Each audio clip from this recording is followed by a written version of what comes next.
Okay. Ooh. Alright, I'm ready for this. I think I'm ready for this.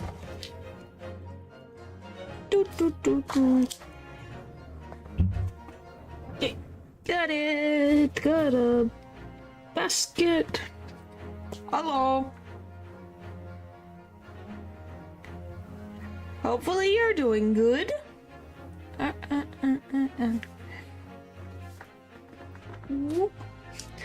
Okay. What in the world?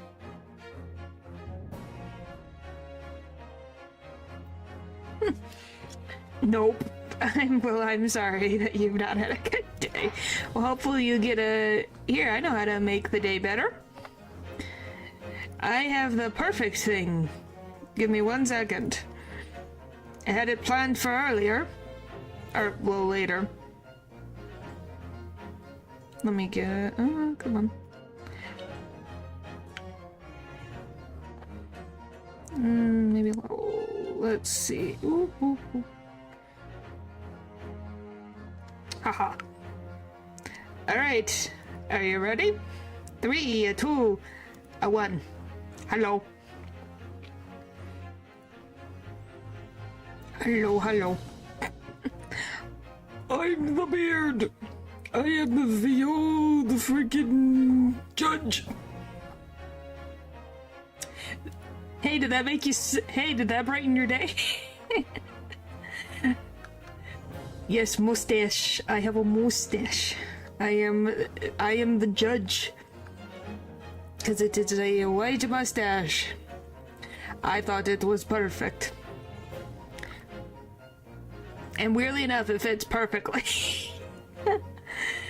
Of all the things that fit perfectly on my model, it had to be the mustache. Why? I don't know. Because mustache, I guess. Yeah, this brightens my day. Well, I'm glad. I'm glad that the mustache was, helpful. Because, you know, we all need a little good laugh. Thank you. Well, I'm glad. See? I knew it would be perfect. Alright, let me just get... Sorry, I just need to get something. Just so I can save it for later. I think I have this set. Please tell me I have this right. Yes. Woohoo! I did do it right. But yeah, I have that.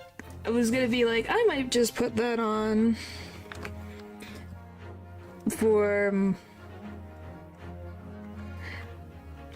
I cannot spell mustache. Golly.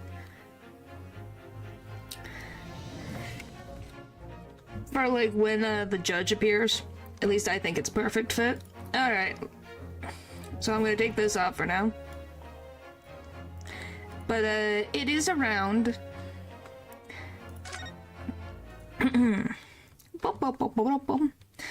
8 days after that earth-shattering trial and Cosmo regaining his memory.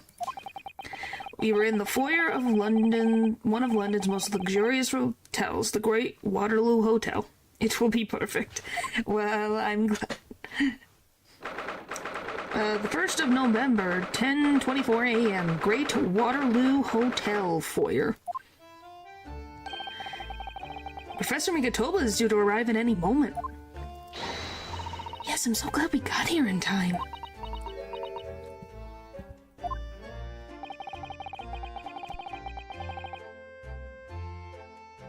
So Sada-san hasn't been the same since what happened. I can't English. Alright, there we go.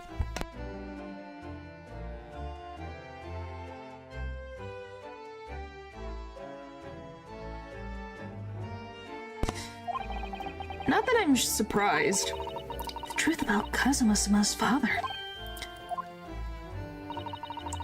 Do you suppose my father knew? Well, I would assume so. Him, the judge, and the professor, aka Kazuma's dad, were the 3 transfer students in London at the time, so if they didn't know, I'd be kind of surprised that they didn't know that, you know, their colleague slash friend slash exchange student buddy was put to death. That he was actually the mass murderer of the professor, you mean? I knew that's what she was thinking about. There's a good chance, I'd say. I mean, they did come here to London together 16 years ago, didn't they? Poor Kazuma, he had a dead in more ways. Oh, wow. Yes, he does. It is very sad, ain't it? Yeah, poor Kazuma's dad was not in his life for a good chunk of it. Yes, that's true. Come to think of it, didn't you say that Professor Mikotoba knew about Kazuma going missing in Hong Kong as well? Which makes me wonder, did Mikotoba know that Kazuma was alive? Did the judge know that Kazuma was alive? And did, oh my gosh, is it Lionheart? Is it Lionheart?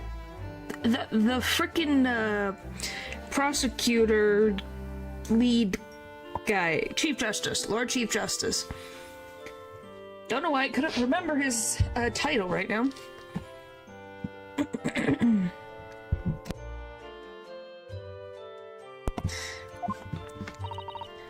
That's right, but for some reason he wasn't at liberty to talk to me about it.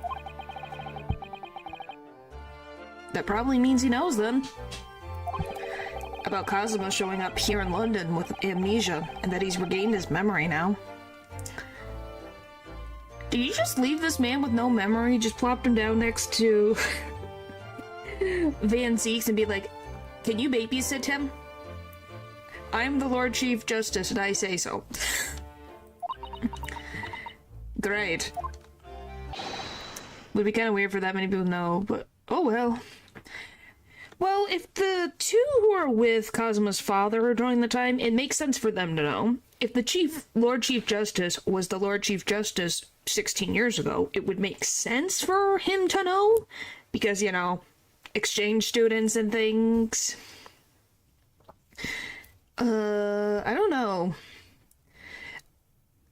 Obviously, Lord Van Zeeks didn't know who Kazuma was. I'm pretty sure he would not have him as a disciple, under him as an apprentice, if he knew that he was teaching the man who killed his older brothers, and that's his and that's the child of that man. I don't think he would take that too well. Oh, there she is. Oh, Father. Hello, Sasato, how are you? True. Very well, thank you. We're delighted you've arrived safe and sound. Hello, Miss Naruto. Very kind of you to take the trouble to meet us here. Oh no, not at all. It's my pleasure.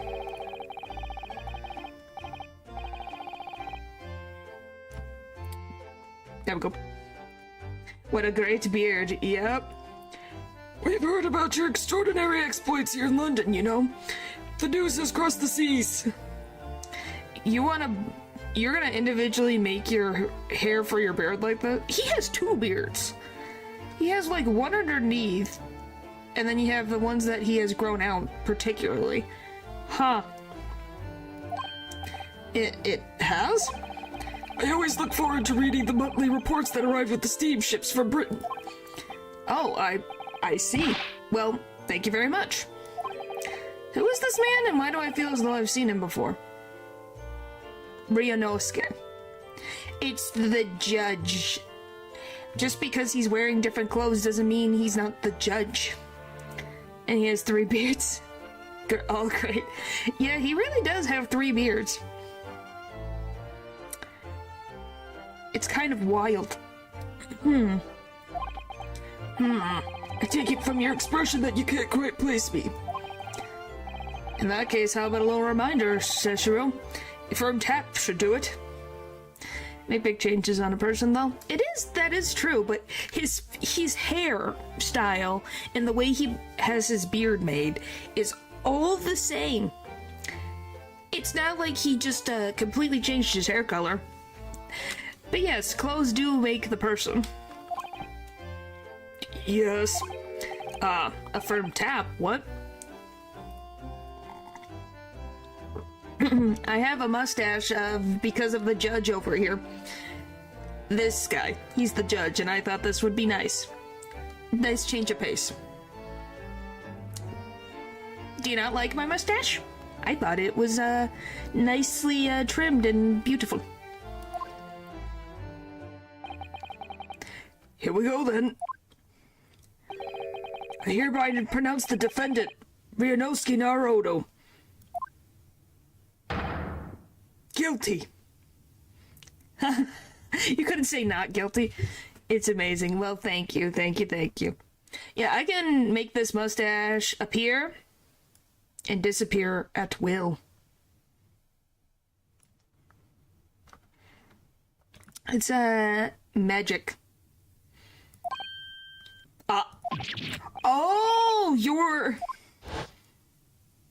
Oh, my mustache is a little crooked. And then let me fix me mustache. There we go, now it's not crooked. It's amazing. The court will now hear the trial of Ryunosuke Naruto.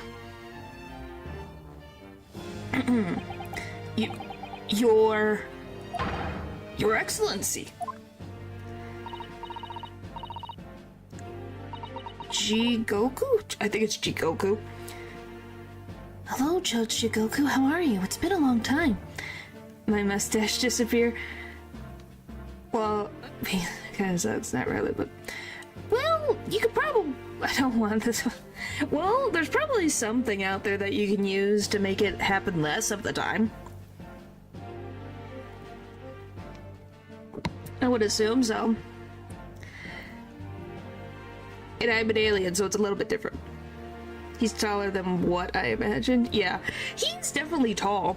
I think most judges, weirdly, are pretty much on the tall side.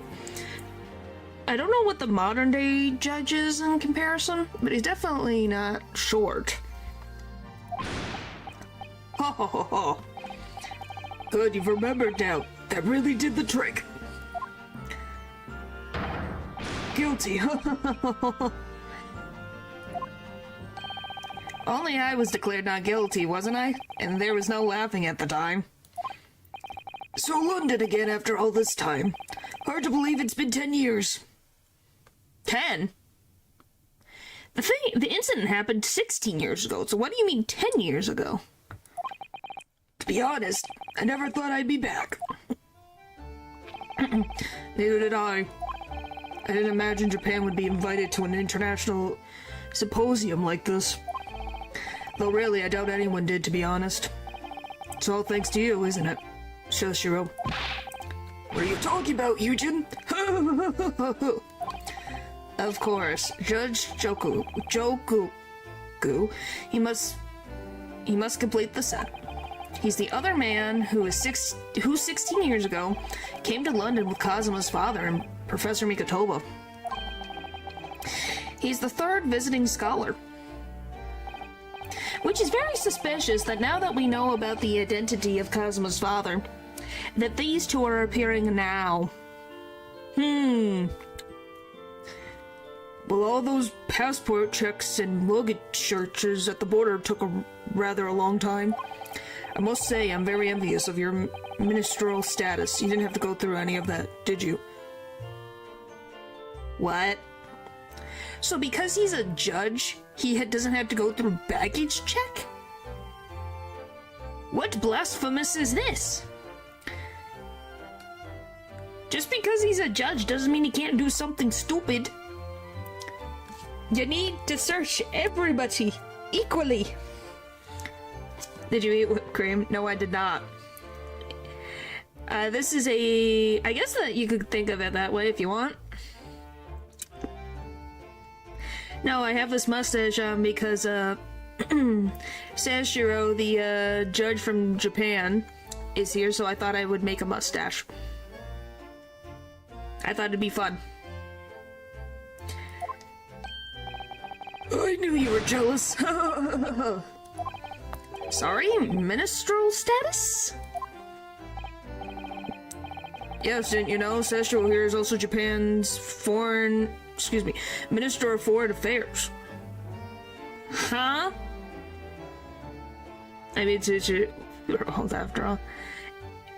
So are you saying everyone with a mustache is old? Shame, shame. This would bend the knee to... As if the airport police would bend the knee to anyone ever. I would hope not. That would be a little strange to do. Yes? Is that how that works? Anyway, me included. Anyway, so he's Japan's Minister of Foreign Affairs. Makes it even more of a reason to search the man. So he's a judge and also a minister. Huh. We judged. Greetings, fellow friendly... Hello, Eldridge, hello. It was his personal insistence that allowed you to take Kazuma's place here on the study tour. Guilty as charged. Oh, well, thank you very much. He's really every bit as important as he looks. Oh yes, now, Naruto. I received a telegram from Lord Strongheart yesterday. Oh, you did? Weren't search that off the back then, by the way. Yeah, that explains a lot, don't it? But do we agree him being a judge and a minister of foreign affairs means he should be searched? Like, that's a very good reason to be searched in a foreign country? You know? Also has a connection to a man that was a mass murderer 16 years ago? Am I just the only one that thinks he should be searched? Or...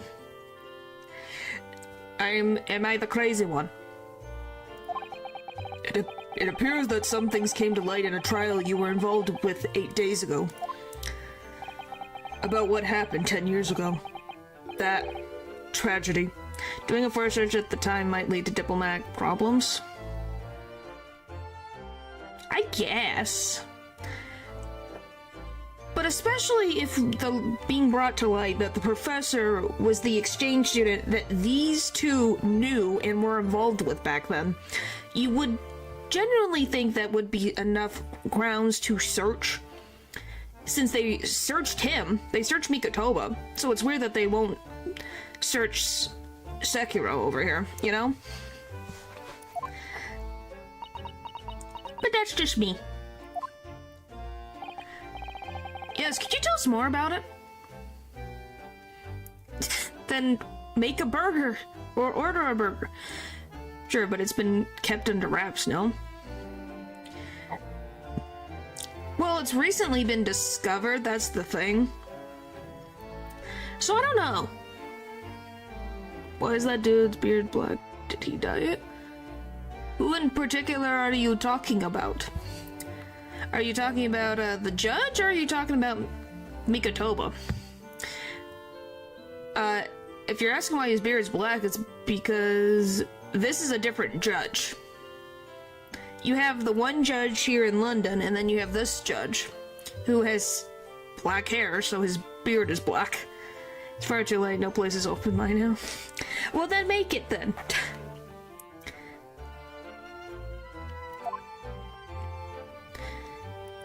Alright, converse. Your journey from Japan. So, how was that voyage here? Well, 50 days at sea is a long time by anyone's standards. But it wasn't as bad as when we first came 16 years ago. No, that's true. Though I truly wondered if we wouldn't be drifting in the vast ocean for the rest of our lives. You have no beef at all to make a burger?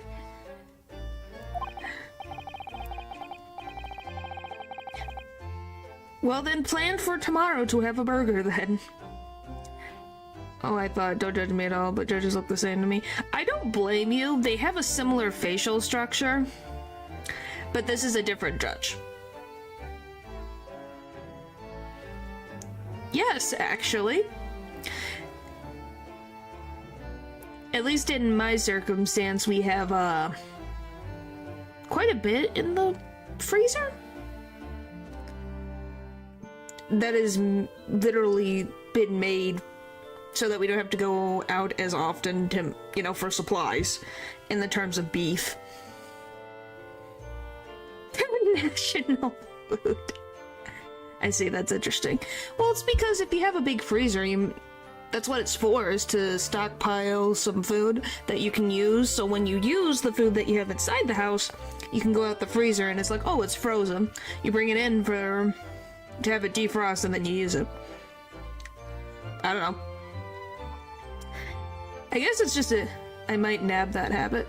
Yeah, that's a common thing, at least. But hey, yeah, it's good to do, because if you get a lot then, and it's all ready so you don't have to go out of your way, to go all the way to the store, to all the way just to get beef and stuff. Obviously when it comes to like fruits and stuff, that's stuff that you buy on when you need bases. But at least when it comes to like beef and pork, that's at least what happens. Becomes friends and sentient. Would you feel comfortable with friend bird? Well, there's a difference, isn't it? That is a friend that I would not want into a burger. And if I've already spent this money on these burgers, that is not, once again, is not the friend that I've made friends with the cow. That is different. If that makes sense. Alright. Did I do this? I don't even remember. Did I read this? Did I? When we first came here 16 years ago. No, that's true. We read that. Okay. This time we followed the same route as you, so we were able to relax and enjoy the experience. Oh, so you stopped in France's beautiful capital, Paris? Dolphins are almost sentient, but people still...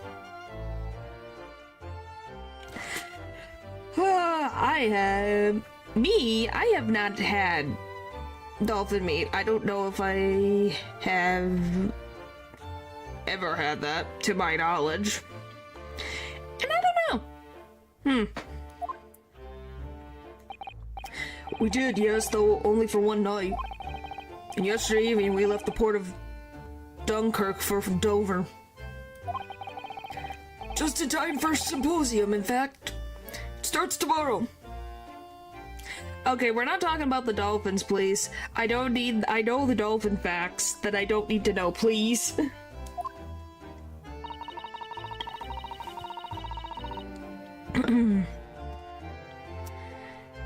It's wonderful that you were invited to attend such an important international event. I'm very proud of you, Father. Thanks to Soshiro here, 16 years ago, he managed to integrate himself with Britain's Attorney General. What? 16 years ago, they were students, to my knowledge. So what the frick? What did he do to get to know the Attorney General of Britain?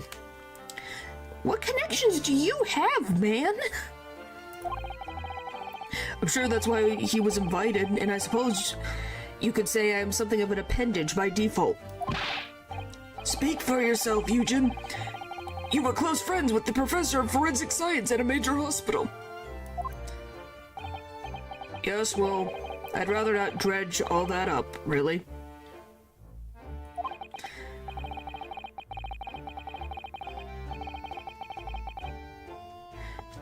I think they're talking about, Iris's dad.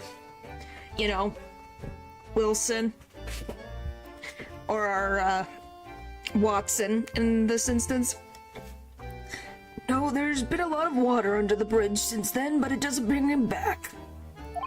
Gentleman's Clubs when he was there, I guess. He was a student, I think, if I remember correctly. Does it have their names? Do I have them in here yet? I do.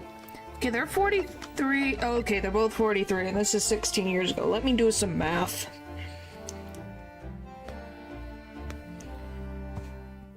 -43 minus 16. They were 27 years old. So at least they're not minors. So they were adults, so almost in their 30s. Late 20s. Okay. That is not as bad, thank frickin' goodness. I was gonna be like, how old are they now? But very interesting that two 27-year-olds, and I'm assuming Cosmo's father's around the same age too.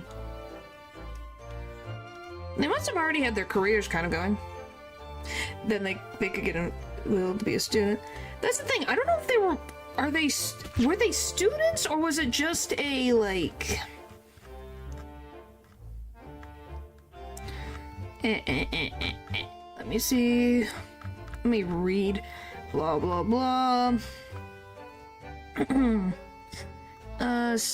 He was the Otherman Sixth who came to London with Cosmo's father and Mikotoba. He's a visiting scholar, specifically. Which, does scholar technically have to mean student? I don't know. Hey, it's nothing wrong to be 27 years old and still be a student. It's just very interesting for the time period. In the law, but not as students. That is true. It just says studying scholar, so scholar could be someone that is a student to, like, an adult. And since he's the Minister of Foreign Affairs, I don't know when he had that position, when he got that position. But if he's had it for a while, nothing wrong with knowing, like, a recently, treaty negotiation with Britain, you know, get to know their law and all that. Just a guy who has to learn on general, to be honest. Yeah, so it's a little, okay.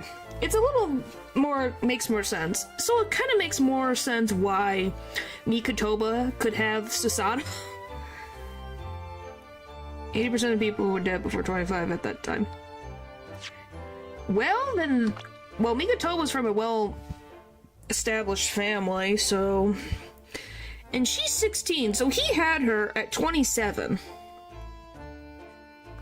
Which, now that I think about it, Mikotoba literally left his newborn daughter with his wife when he went on this thing. What the frick?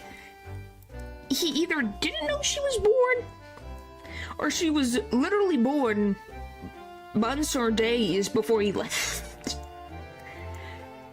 Wow. Because she is exactly 16 years old. Golly.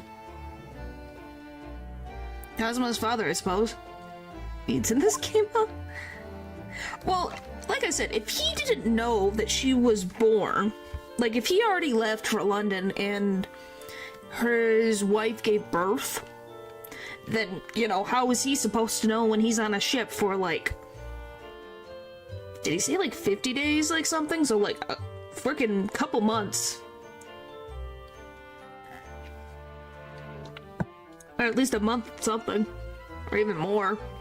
You don't exactly get easy telegrams from the water. Alright, Cosmo's father. The professor, the killer who took the lives of 5 members of the British aristocracy, was actually Cosmo's father, wasn't he? That's correct. Genshin Osugoi. You named him Genshin. Wow. What a name.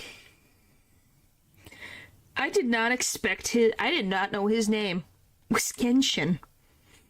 I wonder if this was a, foreseen. I'd say it fits. That's why I'm like,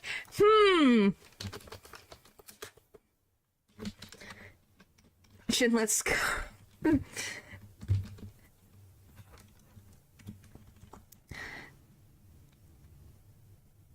Monk. Oh wow, wow, there was a Japanese Buddhist monk named Genshin. I wanted the definition of the word.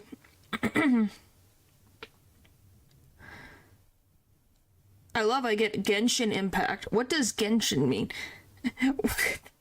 I want the definition of the word. Do I literally have to put definition? I cannot spell. Of Genshin. Wow, Genshin Impact has completely destroyed this word. Wow. What does Genshin mean? Genshin is comprised of two Chinese characters. The first character means origin or original and means God. Combined together, these characters can mean original God or primordial God, which is reference to Elogenes in Gnosticism. The concept of primordial is commonly throughout the game seen as an example for primordial one. Oh. Check in a decade. It's fine, we could check in a decade or something. Well, hey, at least someone gave a definition, so it means primordial God.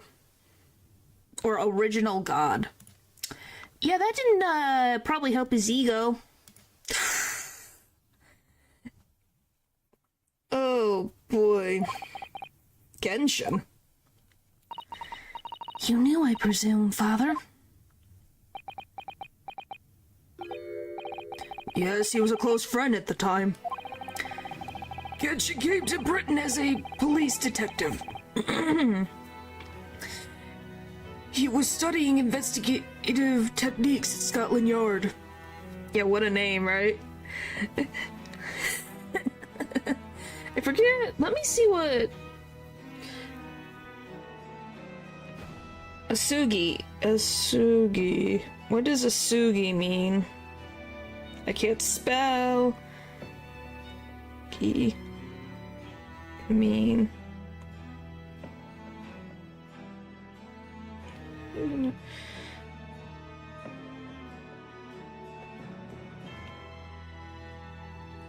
Oh my gosh. I just want... Okay. The name of the sword can be interpreted as demon hunter or one who hunts monsters.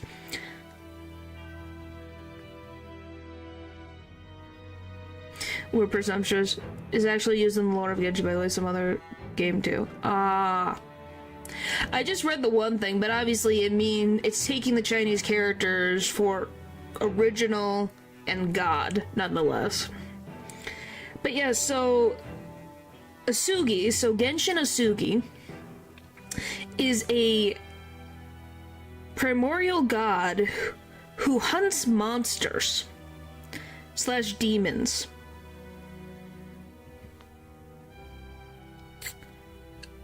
Well, I think that's what he thought himself to be, if I had to guess. But I didn't even know that was something used in the lore of Genshin, so I learned something new. Never understood what drove the man to commit such heinous acts. It was closed trial, so the public never knew the truth, and he was executed with little ado. To this day, very few people know what really happened, even in our homeland. They just think, what? Did they think he just died? Disappeared? What was the excuse you gave to his family? That he passed away? From an illness? What did you tell them? But what about Cosmo? Did he know? Did he know the truth about his father? European folklore, that's for sure. Yep. No, of course not. He was told his father passed from sickness. Wow, I can't believe I guessed right that he died from an illness was the excuse.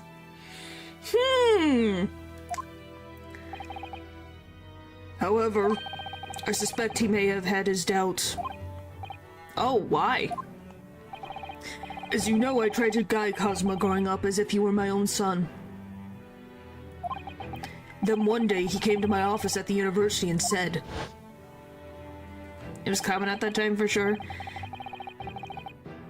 Yeah.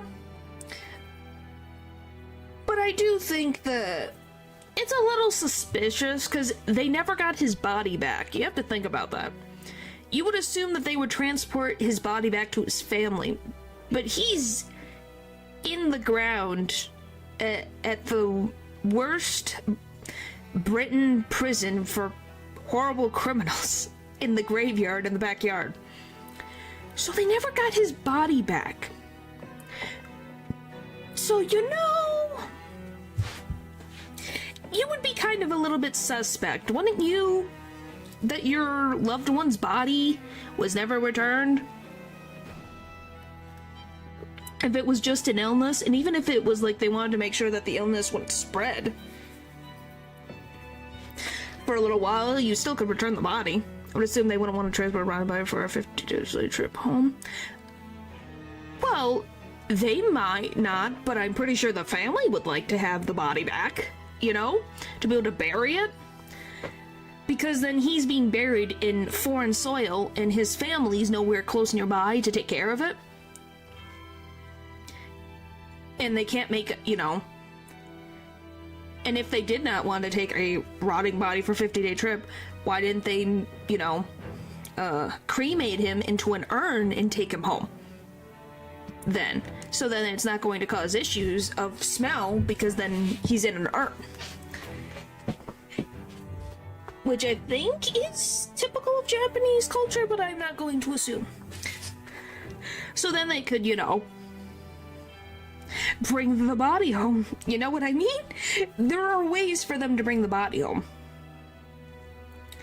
So I don't blame him for being suspicious that his father was not able to rest at home. If it was only of an illness, that's all. I've decided I want to travel to Great Britain and study there. Do you think? Well, I know an interesting way. I don't know. I'm kind of scared what the answer's gonna be, but sure. It would have been easy to make excuses. It would have been easy to make excuses, though. Yeah, but... Yeah, from Britain's side of things. But you can get what I mean, why Kazuma, as the child he was, whose dad he looked up to, you know, his dad, he looked up to him, he was his idol, died from a sickness and couldn't come home. He's going to think suspect, you know? At least from his perspective, it makes sense why he thought the way he did. He wanted to come here to investigate his father's death? I don't know. But when I looked into his eyes... Oh, hello, Kay. But when I looked into his eyes, I did know that there was no way I'd be able to stop him.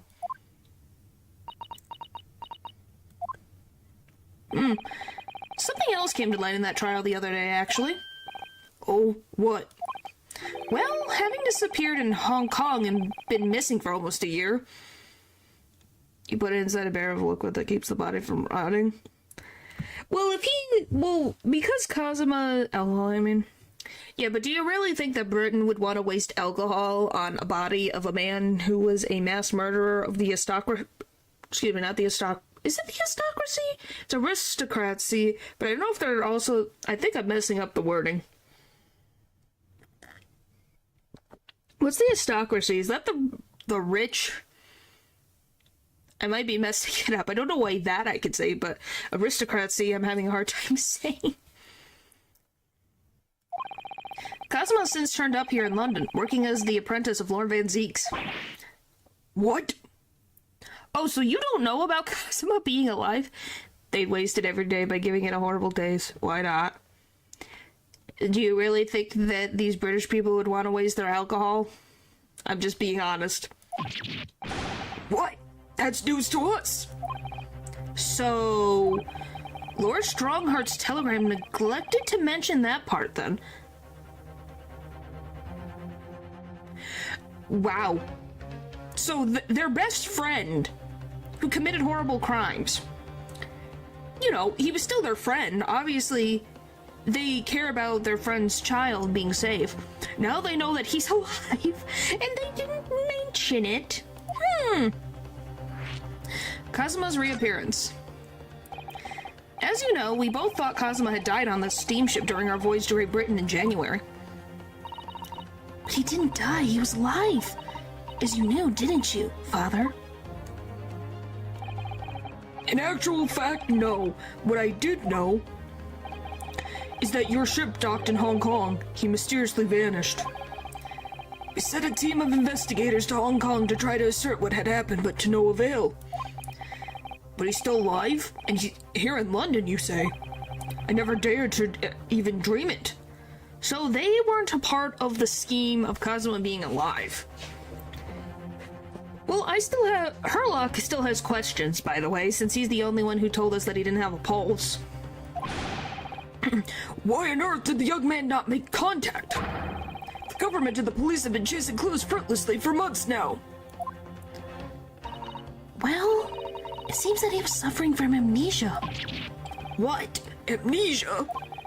When we first came across him again here in London, he didn't know who either of us were. I see. He only regained his memory 8 days ago. This is unbelievable. Yes, it's quite miraculous. I wonder why Lord Strongheart didn't let us know. Do you think Strongheart was the reason why Kazuma disappeared in Hong Kong? Because he knew about Kazuma. He obviously knew Kazuma was the son of the professor. So did he steal Kazuma's unconscious body and brought him to London? But then why? I must speak with them urgently. I can see that. I wonder how Kazuma's been these past few days. Would it be wrong of us to go and visit him? No? Why would you think that? Your time in Britain. That began 16 years ago. It's a distant memory, really. It was Yujin here. Kenshin, Sugi, and myself. We were the original 3. The first judicial scholars from Japan to travel overseas to study. Ocean voyages were not what they are today, I can tell you. I'm guessing they got seasick. 16 years ago. Things were tough for their generation. Your father was an exceptional fine medical student at Yume University at the time, you know, young lady. Yes, grandmother told me.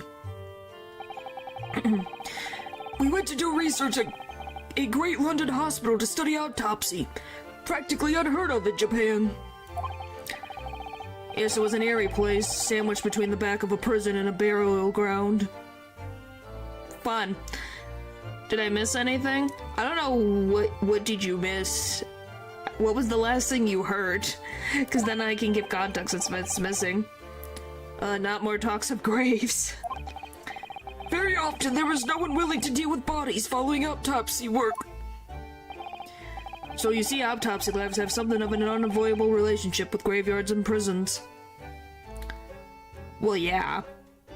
Because once the body has been done, looked over, they got to bury the body.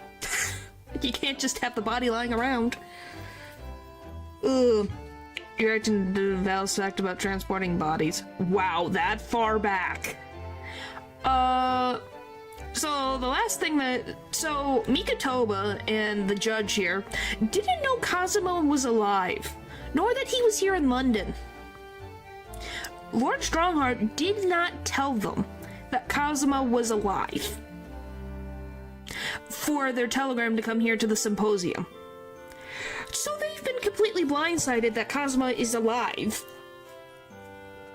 And here. So yeah.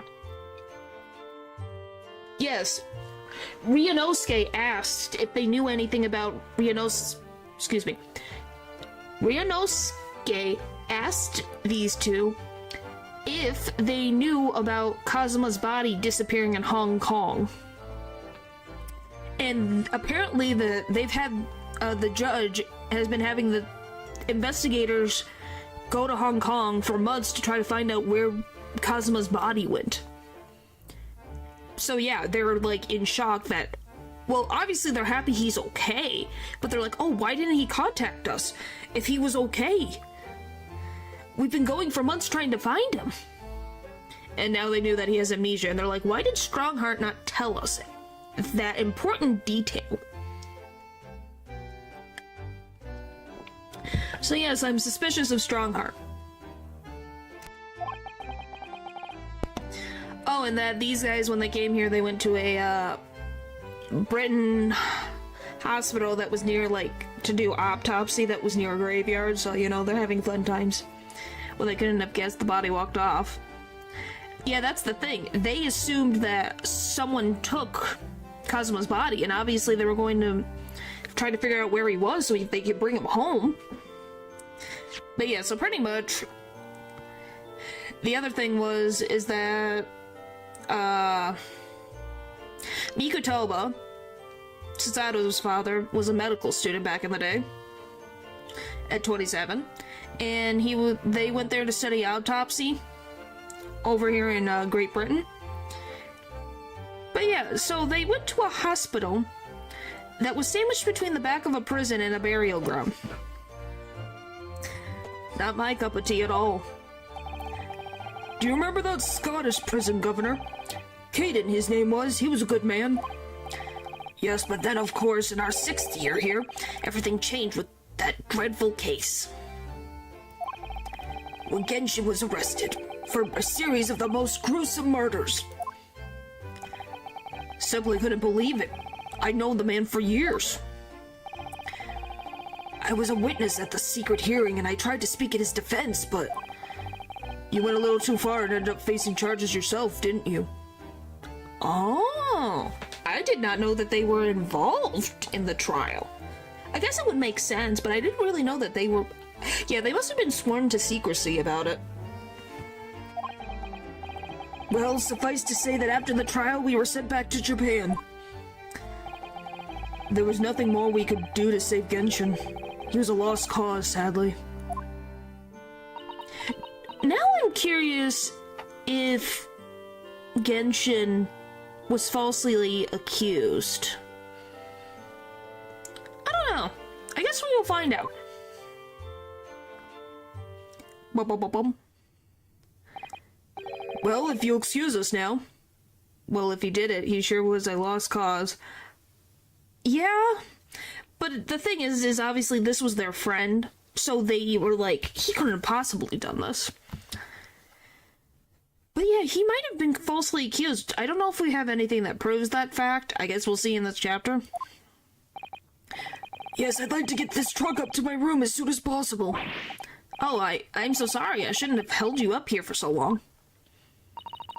I'll call for the porter then. Just wait here. She's fast. Sato-san's gone off at a run. I'd like to stay and talk more, but I do have various preparations to make for tomorrow. Then Zeke would have settled for anything other than the truth. It is the incidents that changed him. Yeah, and it's his brother, who he looked up to. But maybe there's more complex things at play. Maybe it wasn't just him. Maybe there was someone else involved? Yes, of course, it must be a big responsibility representing our entire country. I wish you the best of luck. Naruto. I hope you'll keep an eye on Sasato for me. Keep looking after her as you obviously have been. Oh, no, I mean, if anyone's looking after anyone, it's her looking after me. Well, I do appreciate you being there for her. After all, I've been a miserable father to her. I've thoroughly let her down. Oh! Are we taking responsibility? I'm in shock. Sorry? What do you mean?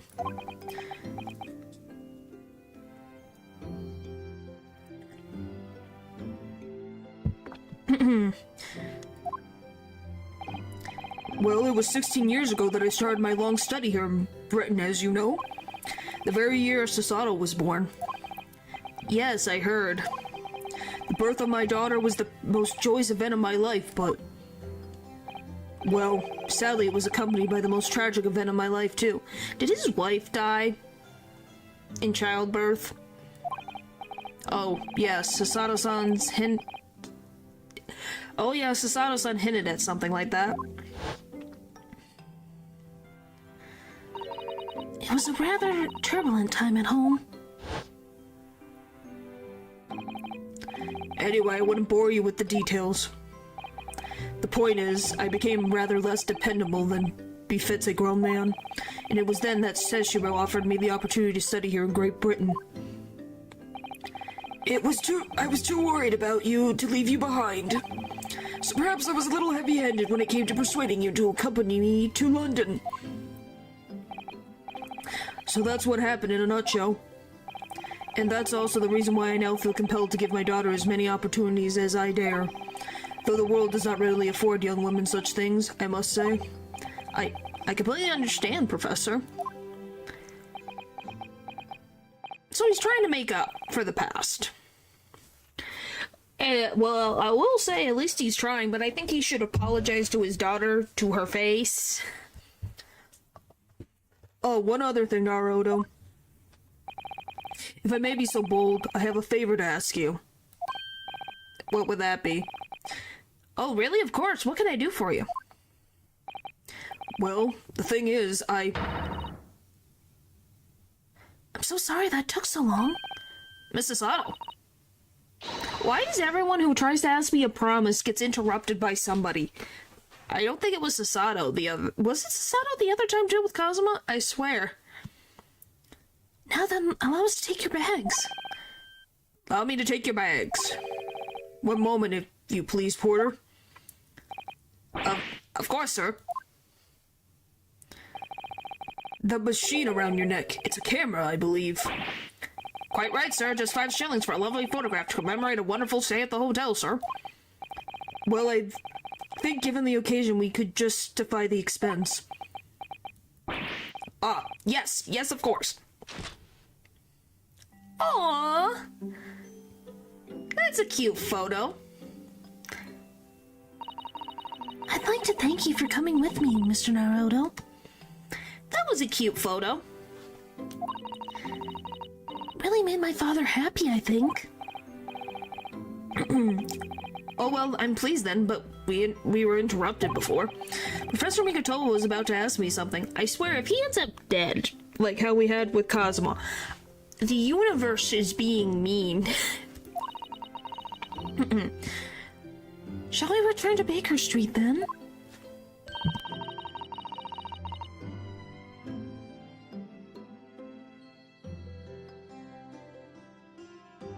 Well, here's the thing. It would be good to know because I'm pretty sure Kazuma, at the beginning of the last game, was going to tell us what he was going to Britain for, which was his dad, and probably going to tell everything. So we don't have that information, and he was going to ask a favor, which might be related to Genshin Asugi's whole case. So I would like to know. I expect Iris will have some delicious tea waiting for us. Yes, let's go. That's all. I'd like to know. I need me information, please. I'm getting more and more anxious about Kazuma, though.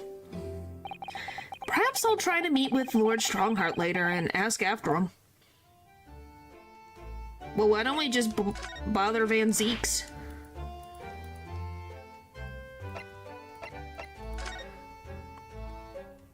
Because Van Zeek's the one's...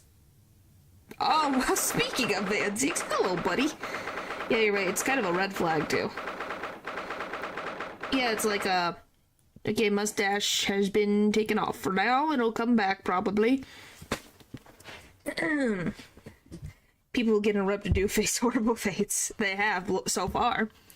November 1st, British Supreme Court, Lord Chief Justice Office. Here's the final draft of the opening address for tomorrow's proceedings. I've supplemented your original with the figures you asked for from the yard. I see, excellent work. Thank you. You're welcome, my lord. What's Lord Van Zeek's doing here? My, there seems to be an awful lot of tension in the air, wouldn't you say? Wouldn't you say? Golly. This place is stifling enough as it is. We really don't need any more tension. Well, why? We have 2 of the most, intense, tension-gripping people in the room. Of course it's going to be tense. It's not like they smile that often. Oh, we've been spotted. My apologies, I didn't notice you come in. Your small stature and dark dress make you all but invisible to me.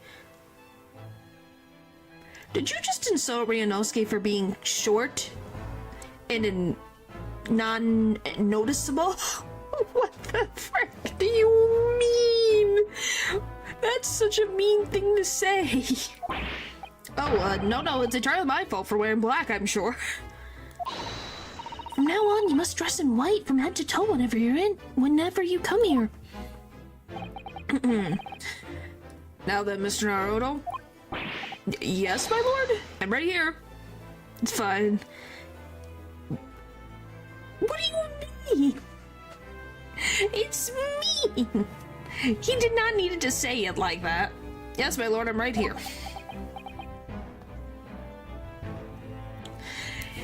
Holy moly. Ugh. Like, here's the thing. I can understand having a conversation and not noticing someone come in, but did he really need to say it like that?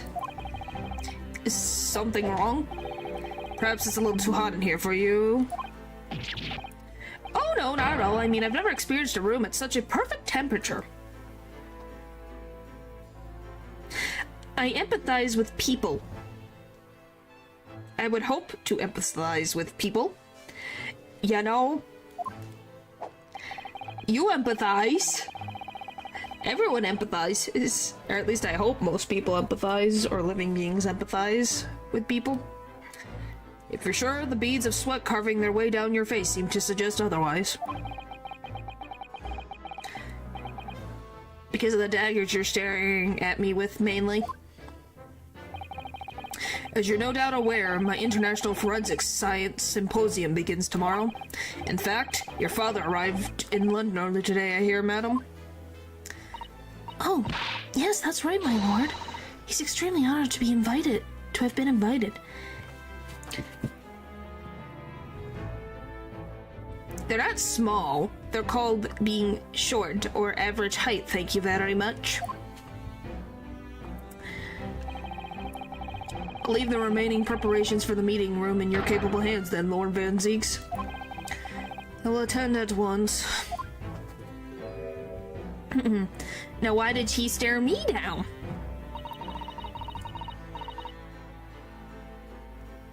He gave you a very cold stare as he left, didn't he? Well, doesn't he always glare at me? When does he ever smile at me? I don't think he's ever smiled at me before. I know, but I haven't done anything. Have I?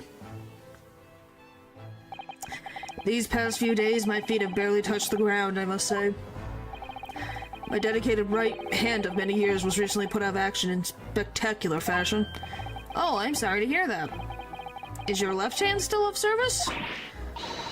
Mr. Naruto, he's talking about Dr. Scythe. Well... yeah, but that's not my fault that she committed a crime. Ah, of course. I'm terribly sorry about that. I was just, Fear not, you've done nothing wrong. Dr. Scythe's own wrongdoings precipitated the situation. You needn't concern yourself with it any further. That would be a lot easier to do if it weren't for the piercing stare you're giving me.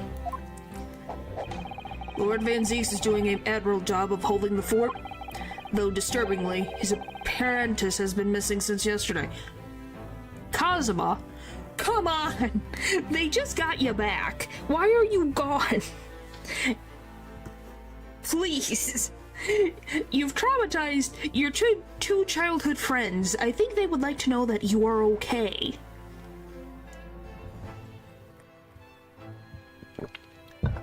Like, golly.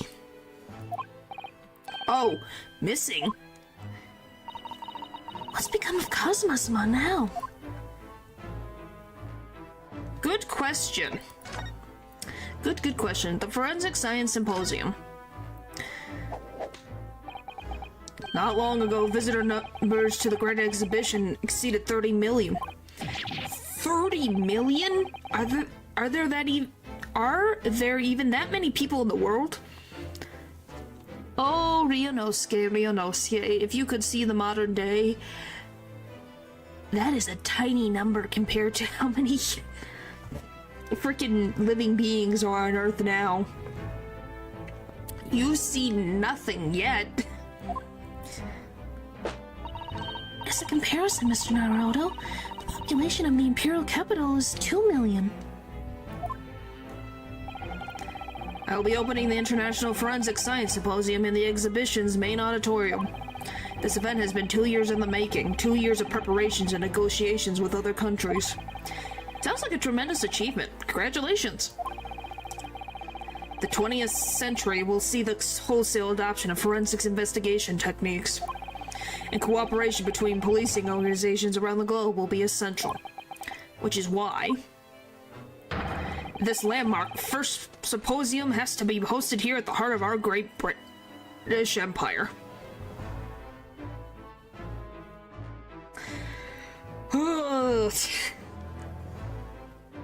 Okay. In order that Scotland Yard can become the leading investigative organization in the New World. So it's not the fact that you're helping the rest of the world have advanced science to better get rid of criminals off the streets. It's gonna make Scotland Yard in our country look good. He's the same as ever, I see. That passion of his is quite something.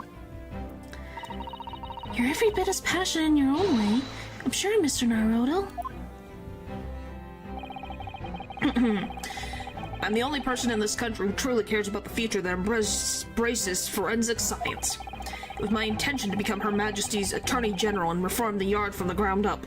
Politics in a nutshell. Yeah, that is true. I just like to pick on Strongheart in particular because it's funny. So the disgrace of the forensic science investigation team has been a bitter blow to my ambitions. The forensic investigation team. If I first established the forensic investigation team a year ago, experimentally to start with. With Dr. Scythe at the helm, it was steadily accruing an impressive record of achievements. I was on the verge of changing its name and elevating its status to a full-blown forensic investigation department. Both with Scythe, weren't they?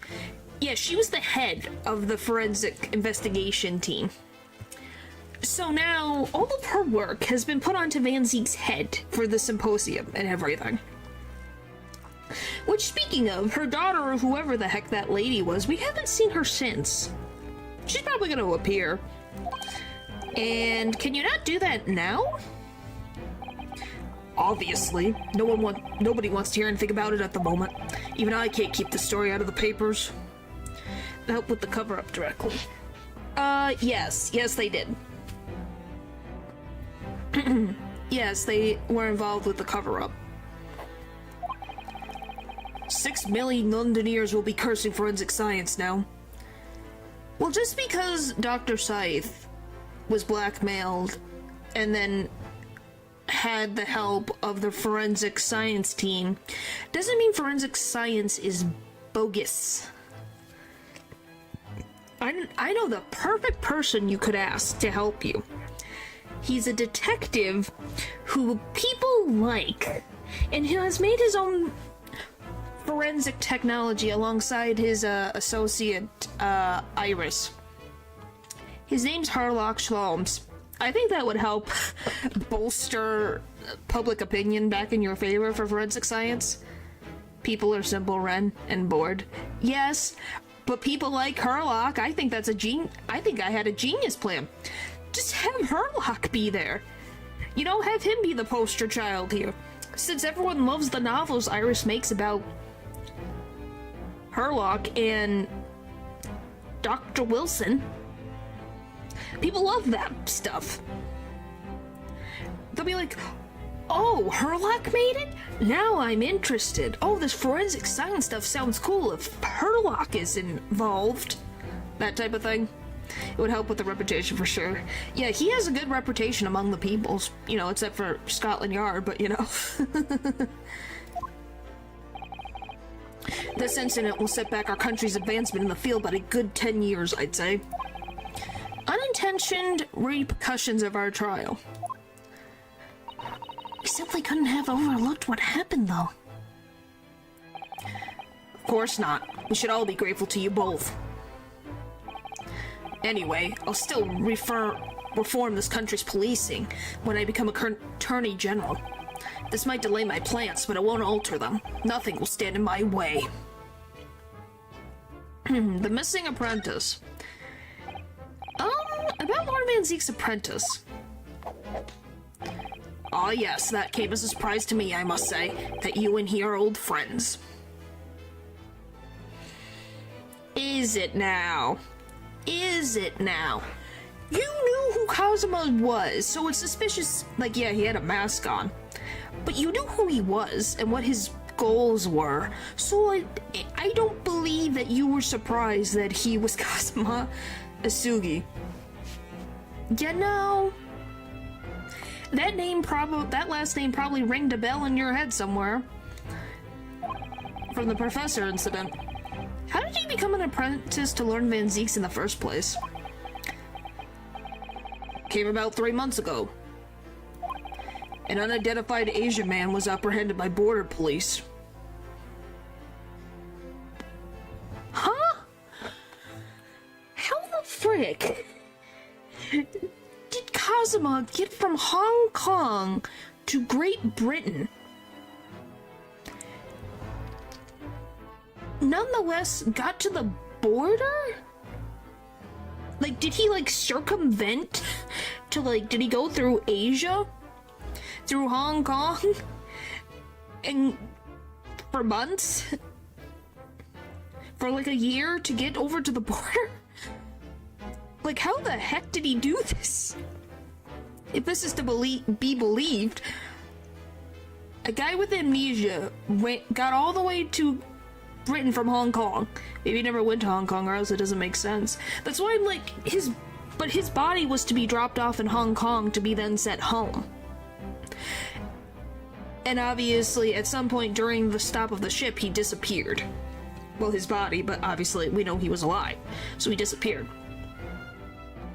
That's the thing. The ship that everyone was on, Kazuma included, stopped in Hong Kong.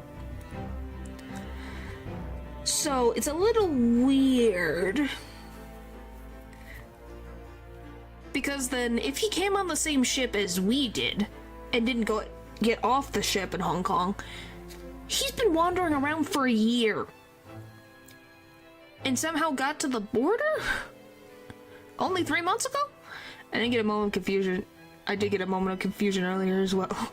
Yeah, that's why I'm like, how did he get from Hong Kong all the way to Great Britain? It's not like they're neighbors. You'd have to take the ship into Great Britain, or he'd have to take the long route through the continent to then also get a ship to also go to Great Britain, depending on where he went on the border.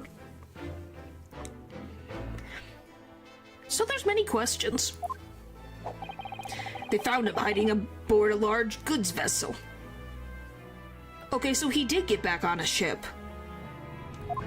Huh. Now I'm even more confused. This guy had amnesia. Why did he get on a ship to go to Britain? Maybe he maybe fragmented memories, but then why did he remember England more than Japan? Yeah, because you would think he had amnesia.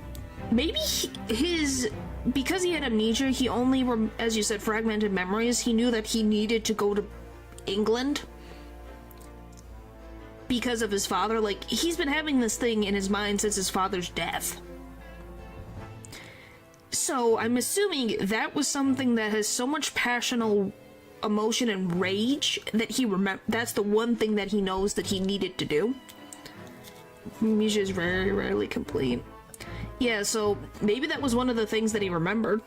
But I'm surprised he didn't remember his friend. Which, maybe his amnesia was very limited, maybe like back to when he was younger, before he met Ryunosuke, because I think he met Ryunosuke in college. But you think he would recognize Sasato since they've been like... They were practically siblings raised together. I don't know. Definitely interesting. Oh my, so he stowed away to get here. He had no papers to identify him, no passport, and he was suffering from amnesia, too. Other than the fact he was clearly of Eastern descent, there were no clues as to who he was. But in that case, he would remember Japan and would try to go back there, you know? Yeah, I don't know. You would think so, but maybe he thought he was going back to Japan? But he ended up on the wrong ship? Because that's a possibility, too. Because it was a goods vessel? Maybe it was a Japanese ship that he thought was going to be heading home? But I think he also speaks English. I don't know. Questions, there's a lot of questions. So I decided to assign him to Lord Van Zeeks. That way I could keep an eye on him. Once again, so you had Lord Van Zeeks be a babysitter for an amnesiac man who is of Asian descent, which once again, Van Zeeks has an animosity towards Asians. Great idea, Lord Strongheart. Brilliant. That's why you're the Lord Chief Justice. But then, why the mask? I didn't want to burden Lord Van Zeeks with tiresome explanations about why he had an Eastern apprentice. Wow, so you did know he has an issue with Asians. Wow. That why make him wear a mask and hide from the Japanese people staying in London? Yeah, in that case, why make him wear a mask and hide? Yeah. Well, here's his reason. He had him wear the mask so that he didn't have to explain his... You know the mask only covers, like, his nose up? I know that, like, it covers his eyes in a way. You can't tell me that the man doesn't have a slight accent? You can't hide his voice. Maybe that's why he didn't talk. Because the thing is, like, obviously appearance. If you have, like, if your heritage shows through appearance, whether that's the eyes, the nose, the ears, so on, and the skin tone, but also how you talk. So it's just too damn fishy for me. It is very fishy. But yeah, so that's why he gave him a mask that covered his eyes, like actually covered his eyes, so you couldn't tell that he was of Asian descent. And then he didn't talk. So then you couldn't hear the accent. What the frick? That's wild. I didn't want to burden Lord Van Zeeks with tiresome explanation about why he had an Asian apprentice. Because it'd be so much easier to explain why he was wearing a mask? He's proving to be a great help to Lord Van Zeeks. I have high hopes for his future. By the way, do you know where he's gone? No idea, but I believe he's left London for the time being. Are you freaking kidding me? He's been here for 3 freaking months and now he just hightailed it out of London just because? This man just got his memories back 8 days ago, and you just let him go? You don't send him to a doctor? Does no one send him to a doctor? Does nobody in this country in this time period have an urgency for his mental health? Oh. I take it you also didn't know. Well, I'm asking you, ain't I? That man's father was one of our country's most infamous criminals, I mean. Yes, let the guy with probably partial amnesia still wander around. It'll be fine. Yeah, it'll be fine. He still also has no identification still. So he also has no ID. So he could be locked away in a prison somewhere and we would never frickin' know. Genshin Sugi. Kazuma's father's crimes. What we learned from that trial 8 days ago was a huge shock, finding out my friend's father was... Ah yes, Genshin Nasugi. That professor case 10 years ago caused a great stir here in Britain. They were such awful murders, and unprecedented, using a ferocious dog in as a murder weapon. Okay, so yeah, that's how it connects. So he used an attack dog as the murder weapon. Wow. And no one would have believed the culprit was a foreign student invited to study here by the government. So the true identity of the killer couldn't be made public then, and it can't be made public now.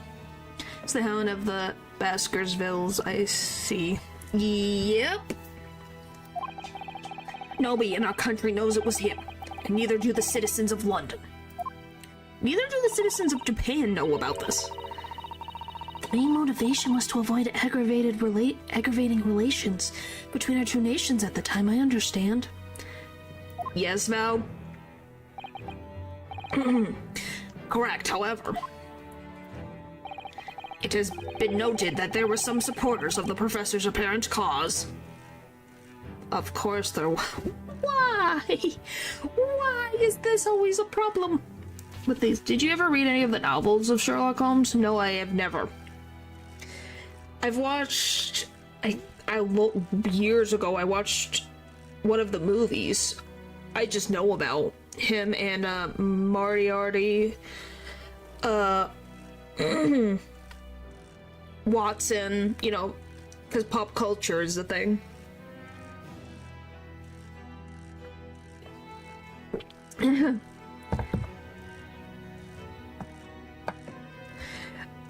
Okay, Paul. You also have to admit, you say that just because they're blue bloods. Van Zeeks over here lost his brother to an attack. And these are people that had families, man. What? Supporters of a mass murderer? The majority of the man's victims were a blight on the aristocracy of the day. What did Van Zeek's brother do? Since he seemed like the nicer of the two brothers, are you saying he was cruel? And I never liked Van Zeeks. I find him interesting. I was just asking because some of these names made reference. Well, I know like the Hounds of the Baskervilles is assumingly one of the novels for Sherlock Holmes. Like, even if I might not get exactly the connection reference, there are probably some things that I understand. If that makes sense. Because pop culture really uses Sherlock Holmes a lot in mystery-related content. Somewhat ironically, their deaths actually benefited society as a whole. Strongheart, you, in a place of power, should not be saying this. Especially when you're a parent, one of your closest men's brother died from this. He was one of the victims. Why would you say that?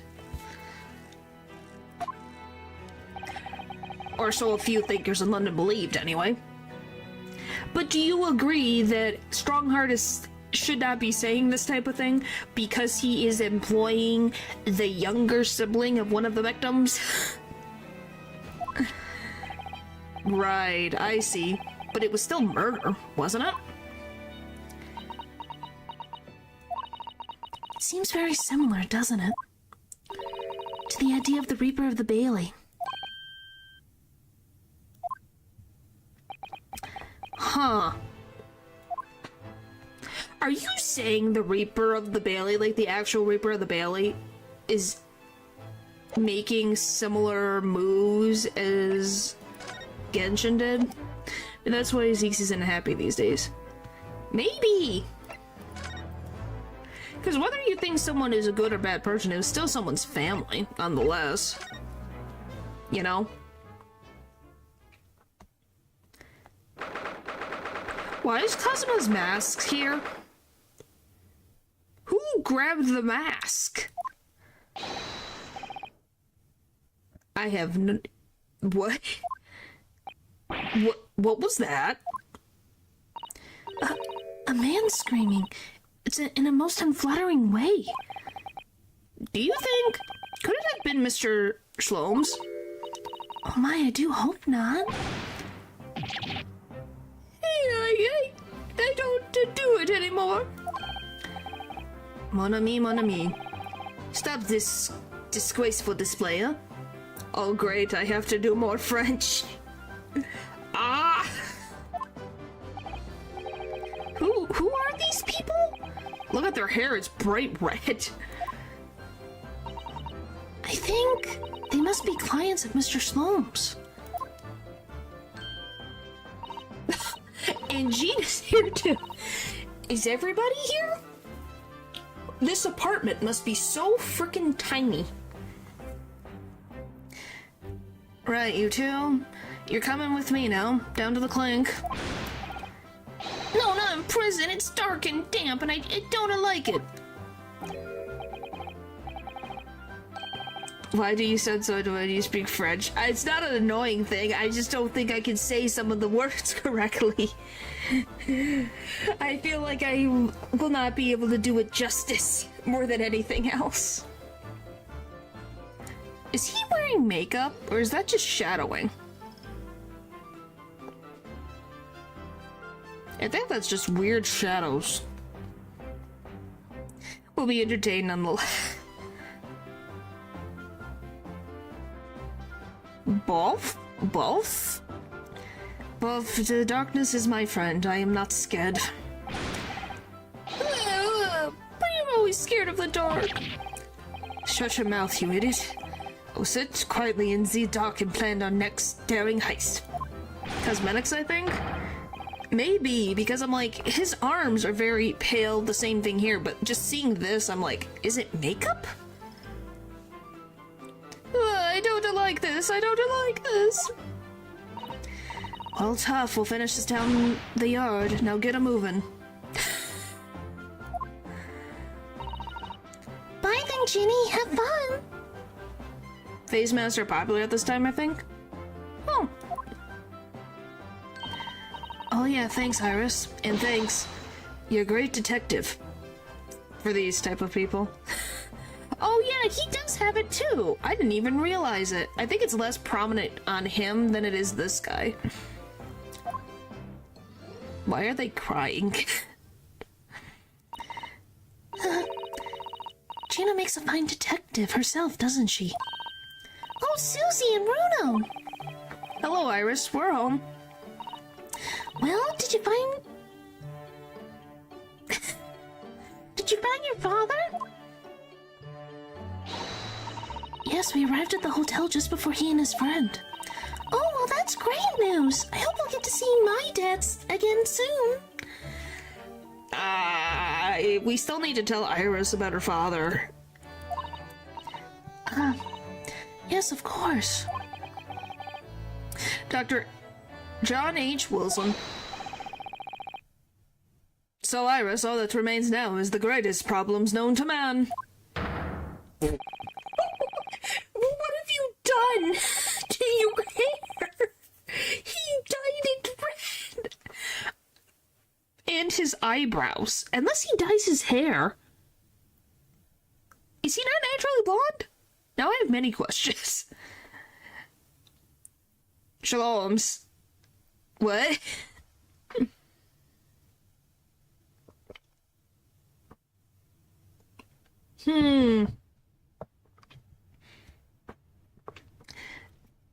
It's definitely, like, my brain is trying to register that this is Herlock. But of course, we concern ourselves with that, I believe some tea is in order, don't you, my dear fellows? My dear fellows? Golly. She's in shock. Is something wrong, Miss Naruto? Hi, Natural. What timing? You came to see red-haired Herlock. Do I have a crumb or such like on my face? Not so much on your face as on your head, I'd say. Come along then everyone. I brewed some lovely tea blend. Time for tea. I think he dyed his hair. I don't know why, but he did. Whatever's going on here today. In that case, let us sit and drink now. For I am, in fact, expecting a guest later today.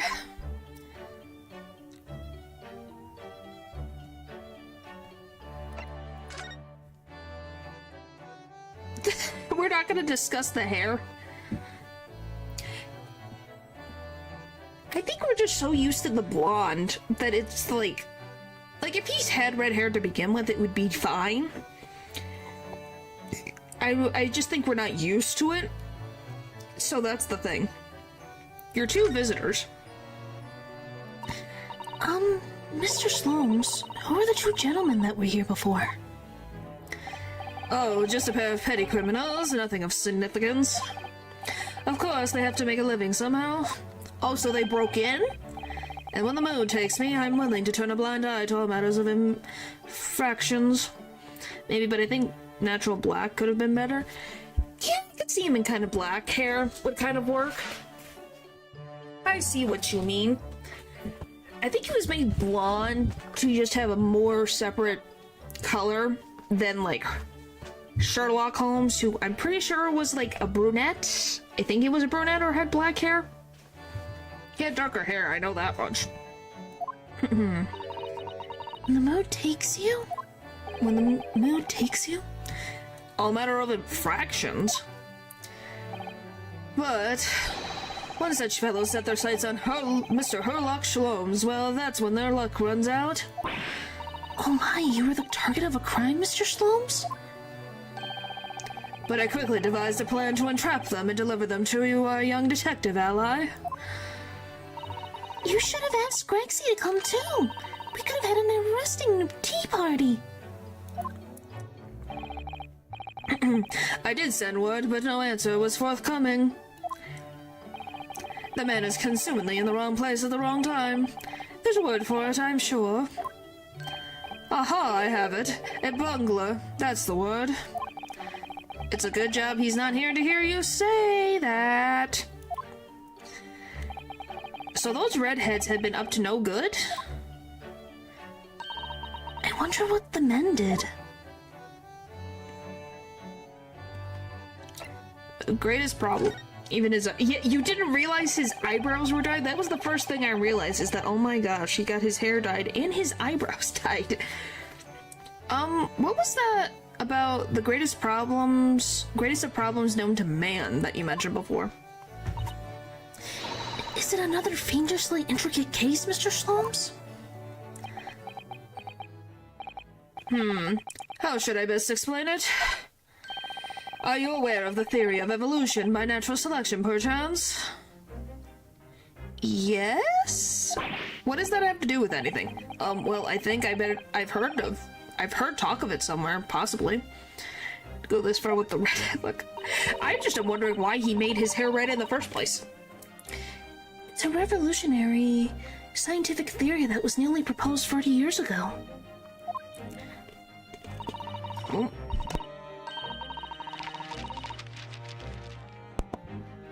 According to its author, Mr. Darwin, we humans were once apes who lived in the treetops. Wait, what? We were apes? Indeed, and from the very moment those apes descended from the canopy to live as humans, it has been our lot to be at the mercy of the greatest problems known to man. Did he sell his soul? I don't think so.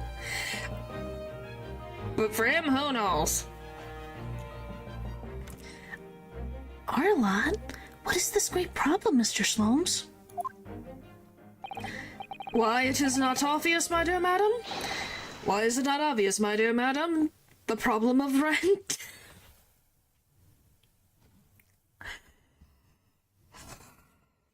Of course it was money. I knew it was going to be money.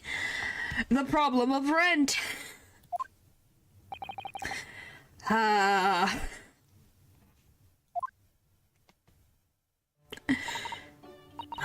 Did you not receive a rather large sum of money from Madame Tusslespells only the other day? He probably spent it all. We're talking about Herlock here. He probably bought something stupid. Pshaw, a large sum? Hello, hello, hello, hello. Welcome, welcome, welcome. Meet, Red Herlock. One potted herb for Iris and a new motor car for me later, and all of it has quite disappeared, I assure you. Okay, getting Iris a potted herb. Okay, because she's got a doctor's degree. Why did you need a car? Let's have fun. I am having fun. It's definitely funny to watch Herlock. I should hand him the money from now on. Probably. Have her be an accountant while she's added to the list of certificates. And I thought my spending was a bit excessive. Well, we got nothing on Herlock. Honestly, Hurley, you know you squandered it. Yes, well, anyway, 2 days ago, I did discover the answer to man's greatest problem, for the coming month at least. And what was the answer? Why, there is a substantial clue. There's a substantial clue before your very eyes. Don't tell me. Let me see. Never thought I'd see a redhead Sherlock. Well, it's a Herlock, but yeah, it's definitely something. I don't think any of us expected it. Humans are sorry creatures, unable to see what's in front of their noses. Let me give you some assistance. Don't look, but observe very closely. There is one particular feature about my person that has changed. You should have noticed in the end, I think. I don't know, Herlock. Could it be that you don't have a hat on? In the end. It's been stabbing me in both eyes right from the very beginning of our conversation. Don't we get our funds at we're a dealer for crying out loud? The goggles? Yeah, it's the goggles, right? We probably do. But I'm assuming Herlock has to pay his own part of the rent.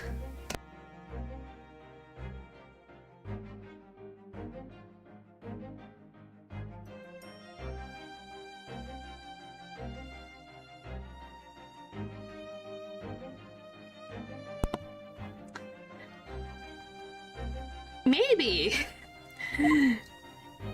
Maybe having the hat would boost his confidence. I think we might need another clue before we uncover the full answer, Mr. Naruto. Mr. Naruto?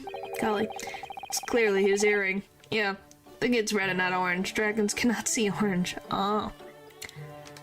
You say that, but you have an orange slime. Thanks for the hint. I'll be tearing my eyes out if this charade goes on any longer. The lie you told. Mr. Slomes, isn't it about time you told us the truth? Just over a week ago, you said to us. I will now tell you something of the first importance, my dear fellow. Great detectives are wont to lie. It will serve you well to remember that. Is it not gray? And that's my slime. You're orange. You are an orange slime, Paul. You are an orange slime. Not gonna lie, his hat actually looks good. Yeah, it's a good hat. He looks great. That's the thing. He looks so good. Look at isn't it great? Look at that hat. It's great. That case aboard the SS Bureau in January. Cosmo wasn't killed, and you knew he wasn't dead at the time. So what was really going on? Did you genuinely not know that it was orange? We know that Paul was colorblind? Well, I think most males are more likely to be colorblind? Of some variety? Definitely interesting. But yes, it's orange.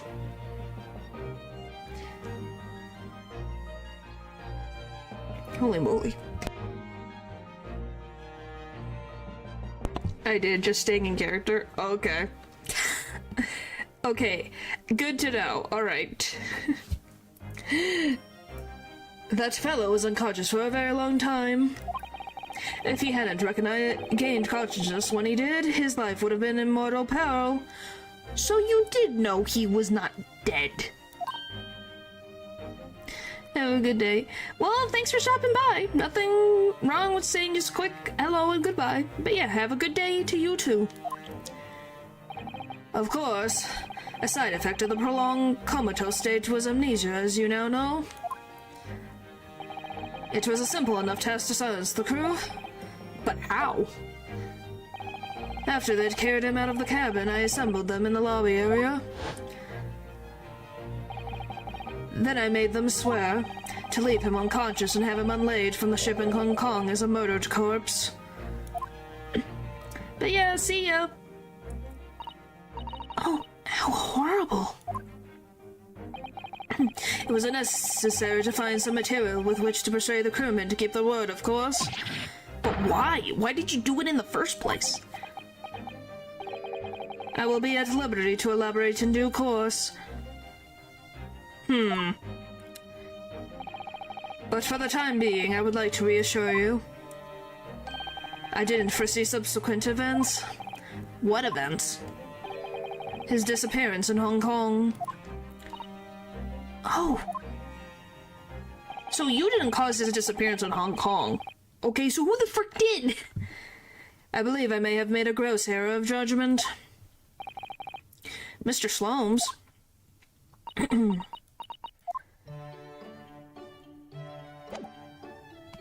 Okay, well, I need to examine... Why do you have his mask? The mask Cosmo wore when he was assigned to Lord Van Zeeks as his apprentice. When he cast it aside after the trial the other day, I just sort of picked it up. we ought to give it back to him, I suppose. But he has his memories back now, doesn't he? And I can't help feeling he might turn around and tell me coldly to wear it myself. But isn't he your best friend? Interesting, so Ryunosuke picked it up. Huh. I don't think I have anything... Okay, so where do we go now? Is there anything up here? Boop, boop, boop, boop. Nothing really has changed here. Is this just what to do? Okay, I guess we'll go... Maybe has something changed at the hotel? Let's hope Cosmo doesn't get interested in his family business. I don't think Cosmo would do that. He's someone who cares about justice too much. At least I think so. Alright, so obviously I need something to progress the plot. I don't know what it is. Because I can't converse with any... There's nothing else there. Is there anything over here? I don't think anything's changed here. This is Mr. Shalom's famous violin. The one he found being sold for a song at a pawnbrokery. What is it called again? A shodi something? Everything is relative. Well, I trust Cosmo. Based on his actions during, like, the first trial, I'm assuming he is someone who cares for justice. And I don't think he would cause harm as his father did. At least I hope not. This is a mess. Look at the floor. The floor. This is what you're worried about? I think you should look at the walls. Oh yes, this wonderful instrument features in the Adventures of Herlock Sholmes. It's a world-famous Stradivarius. Strandy what? Stradivarius, Mr. Naruto. Strandivore. Are you even trying now? We'll come back to this another time, I think. Okay, so he hasn't put it back at the pawnbrokery. That's good. What's that? How about this newspaper? This looks like last week's edition. What was what's that article circled in red ink there? It's in an advertisement column. It says, to the Red-Headed League. The Red-Headed League? What's that? Hey, I try, do I not? I don't know, I've never heard of it before, but... It Is something on my face? Clearly this has something to do with that lively hair. An advertisement from the newspaper then is entitled to the Redhead League. It seems somewhat suspicious in nature. Well, I guess we'll look at it. You try, and that's the best part about you. Well, I thank you. I'm like, I do try. Okay, to the Red-Headed League, on account of the bequest of the late Ezekiel Hopkins of Lebanon. Oh, no, go back. Lebanon. Is that Pennsylvania? I think that's Pennsylvania. USA, there is now another vacancy open which entitles a member of the league to a salary of £4 a week for purely minimal services. All red-headed men who are sound in body and mind and above the age of 21 years are eligible. Apply in person on the morning of the 31st at the large park on Line Street. Get £4 per week if you are a redhead. A most fantastic money-making opportunity. I think we know he has found the issue to rent. Isabella part of the Redhead League? She would, technically, but I don't know if they, for all we know, it talks about particularly men. Of course he dyes his hair. Well, yeah, it's free money to him.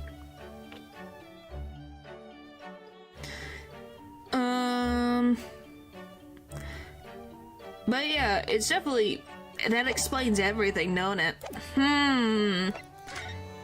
Bella's too hardworking to accept free money. That is true. It looks as though someone circled an advertisement in this paper, Mr. Shaloms. To the Red-Headed League? Does that strike you in some way? I was thinking that just maybe it might be related to your bright red hair.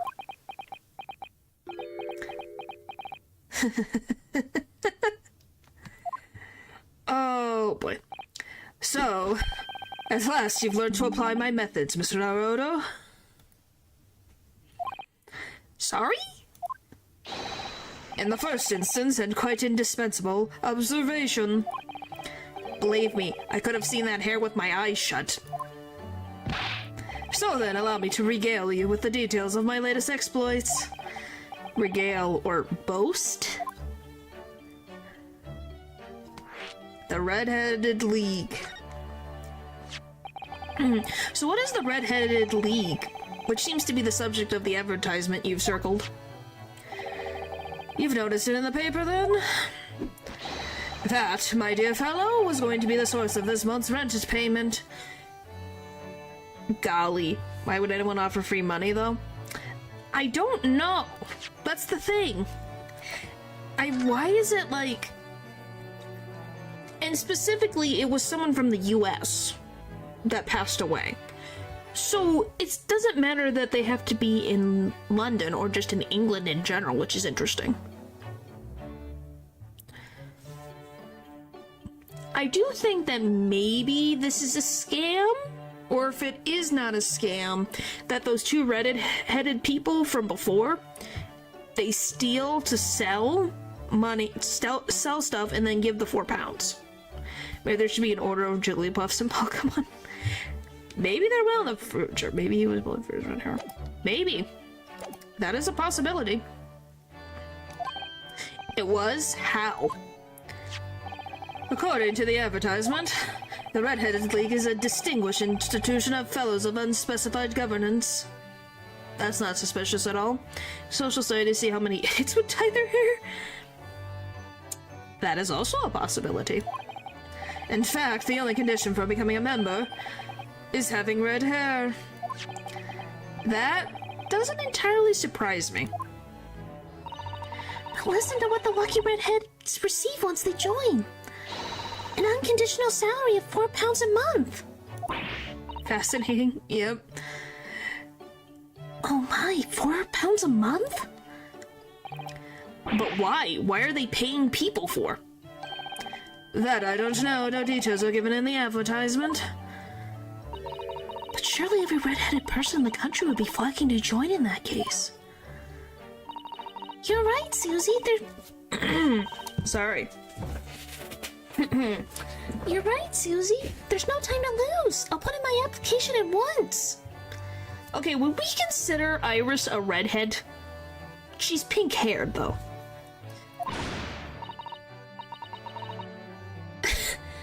So will I, just on the off chance. That might be stretching a point, I think. Technically? I guess technically. The trouble is they have a fixed number of members, you see. Oh, I see. So once a certain number of people have joined, no one else can. I'd say yes, since it's broad. Well, the thing is, she can't join because they're only looking for men. It's specifically, and I kid you not, the thing says men. All redheaded men. Because, of course. Why can't the women have free money? Nope. You know, I have my issues with things. But you know... Am I surprised during this time period? Nope. But as luck would have it, one member recently passed away. Yeah, it's fine. It wasn't particularly lucky for the redhead in question, I feel, Mr. Slomes. Reasons, yeah. So you decide to try to join in this place? Correct, I mean, look at me. Correct, I mean, look at me. Look at me. Golly. Have you ever seen such a red-headed fellow? I can't do it. Golly. Have you ever seen such a red-headed fellow? No. So why? Why did it have to go so wrong? What on earth happened? A blunder, Miss Naruto, though it pains me to admit it. I know I don't want to hurt. Who knows, Shlomes isn't red-haired. Yeah, but they don't know his name. He just would be joining your blunder. What did you actually do to your hair, Mr. Slomes? I'm glad you asked, Mr. Sato. What you see atop my head is neither dye nor headpiece. Oh, so is it a wig? So he didn't dye his hair. I changed the color of my hair overnight. By the wonders of chemistry. I can't tell if that's worse or better. Chemistry? I was conducting some research in the method of rejuvenating spent tea leaves. Did he eat a lot of carrots? I think he'd be more orange than red. Worse? Oh boy. And in the course of my work, I stumbled upon a potion that, when taken, turns one hair a flame like red. Would you like to try it? It will make every hair on your body perfectly crimson. So that means his chest hair is also, if he has chest hair, it would be red too? I think I'll pass. Every hair. He said every hair on the body. Every hair. I think I'll pass. But Mr. Slomes, is it quite safe to drink?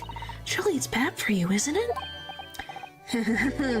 Amateurs always hampered by such fears. I'm assuming so, since his hair, I think red and orange hair is lovely. Yeah, it's just like he did it through chemistry, so that's the worrying part about it. Is he got this hair through means of, chemistry that has not been tested. So you know, who knows? His hair could all fall out. And then he'd be, bald Shlomes. Oh, I never should have doubted you, Mr. Slomes. You mean to say... But of course, to earn £4 per week, one must be prepared to turn a blind eye to a little danger. Those came about after he drank a potion. Yep. That degree of red signals more than just a little danger, surely. So anyway, Harley left full of confidence yesterday with his new red hair. The park on Lime Street where the Red-Headed League were interviewing prospective new members. So what went wrong? The whole park was chocked with red-headed folk like Coisters, Orange Burrow. Was beating me at eating dangerous things. No, I think you guys are freaking on even ground. But I guess you're eating stuff that is technically edible, so.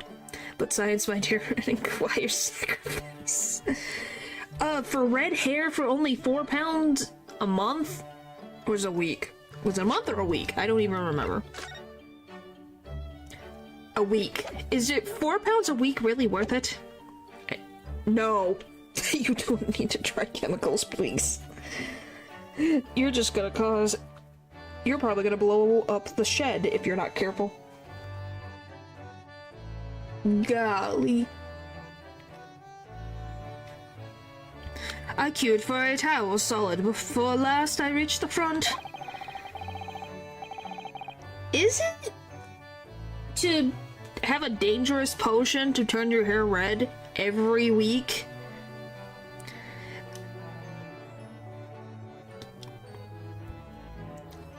Yeah, $5 per week. Like, here's the thing. I'm just saying that. Is that worth taking a dangerous potion that could have killed him? And if he uses it in excess, maybe. Depends on inflation, I guess. Back then, £4 was worth way more. But do you think that is worth it for the red hair that could possibly kill him? But when the panel of interviewers saw me, they immediately said, "Ah, Mr. Sherlock Holmes, are you disguised to conduct an investigation?" Wow. Paul, you were right. I've done worse for less. Kind of tempting. Yeah, I do look good. I do look good in red. I think it's the specific red that he chose did not help. But wow, you were right, Paul. Look at that. They knew it was him.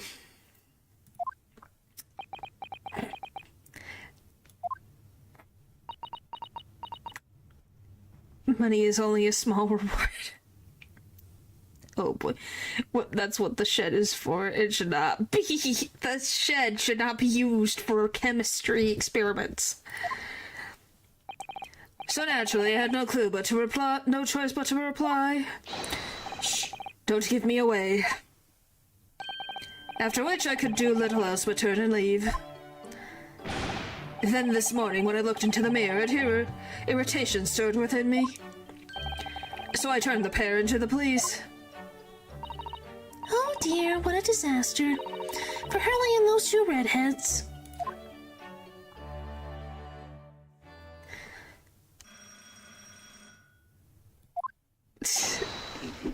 Aha, here's my guest now, my latest client with money to spend. Oh my gosh. Yes, hugging a seal though would be not bad, but hopefully the seal will not bite you. Oh, I do hope it's an exciting case, Hurley. Remember, Iris, we are present gripped by the greatest problem known to man. I must be willing to accept any case, no matter how unstimulating, save locating a runaway, of course. Is he gonna be tasked with finding Kazuma? Putting seals is forbidden. Don't worry, I have a backup just in case. How many sheds do you have?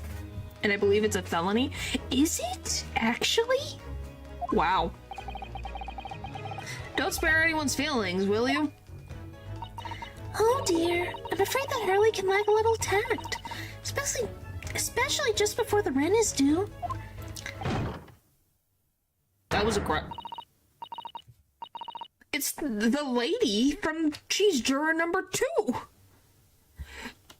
What is she doing here? Why do you have 5 sheds? Make me king of this world and no seal shall go unpatted. Oh my gosh. Mr. Sholmes, Mr. Herlock Sholmes, please, oh please. Please find my husband. He's run away. Oh, of course. Is a felony. I don't know about seals. Well, I knew about sea turtles. I was like, seals I didn't know about.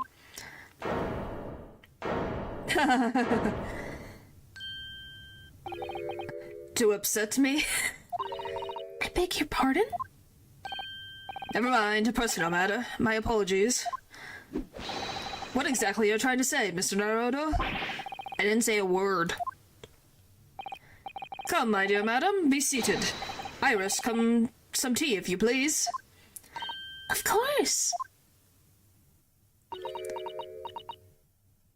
Oh boy.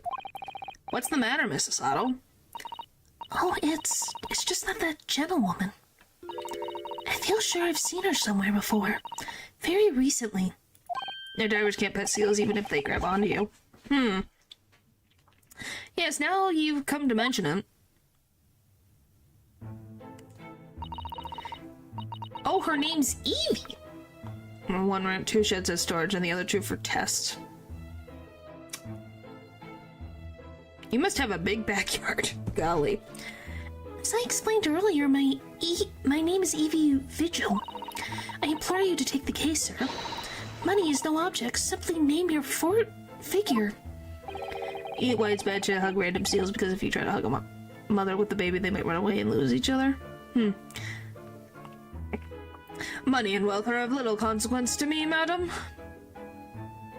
You sure about that, buddy? Your hair tells a different story. Being offered a case to solve is reward enough. Oh, Mr. Slomes, you are the picture of benevolence. Ha! I will, of course, make a mental note of your offer, however, for contingent reasons. I trust you will remember your words also. If I might inquire, sir, this gentleman and lady would be... Oh, me? What am I about to tell you? I should like to communicate in the strictest confidence, if you just understand. Ah, these are my friends. I assure you, you may say before this pair anything which you may... I assure you, you may say before this pair anything which you may say to me. Just mother. Oh, she's not your type? That's a different type of shed, but similar spelling. What do you mean? That's fine. Ah, I see. I can vouch for the gentleman personally, after all. He's hard of hearing. Oh, boy! Her hat may be too ridiculous, I feel. I don't know, what did you guys think of, like, Jessie Belle Britt? Was she your guys' type? But she's close but not quite there. I don't know what that... I don't even know what to say. Why did I ever get my hopes up? Blushing is weird. Mrs. Vigil. Forgive me for asking, Mrs. Vigil, but have we met somewhere before? Quite recently, perhaps? Oh my. My dear fellow, what is your intention? Clearly, you have no ability to differentiate the facial features of the English. No, he has met her. She was on the jury, like, 6 days ago? 6 to 8 days ago? That's a cool hat. It is an interesting hat. If you wish to invite the lady to tea, you must do so in a more gentlemanly fashion. Is it possible? Is that you're that nice young lawyer from the trial I attended last week? Yes, we are. I knew I recognized her. Does it tell me how old she is? I'm kind of curious. She's 36. A client who engaged the services of Mr. Shalom, she has asked the great detective to track down her missing husband. She's 36 too, so she's only 2 years older than Harlock. Was she in jury twice? I don't remember her being there twice.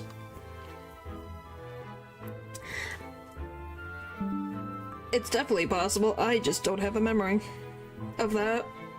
I remember the lady for like the heat is missing. Did she check?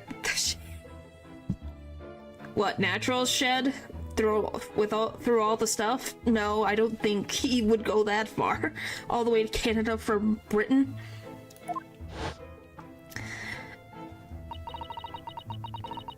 To have a man's face in the palm of one's hand. Oh gosh, oh golly, it sent shivers down my spine. I didn't quite recognize her because she was acting so differently now. It must be very difficult for you. It must be very difficult for you as a lawyer, being hard of hearing, I mean. I don't think I was even born in this era. I don't think so. Pretty sure I was... Pardon? Oh dear, I'm so sorry. Don't worry if you can't hear. It was frigidly, really, nothing more. Now look at what you started, Mr. Slomes. Thank you very much. I believe it to be prudent for you to sit quietly in the corner. Yes. Mr. Vigil. Tell us about your husband, madam. Mr. Vigil, my daily is 40 years of age. Okay, so he's... So he's 4 years older than you.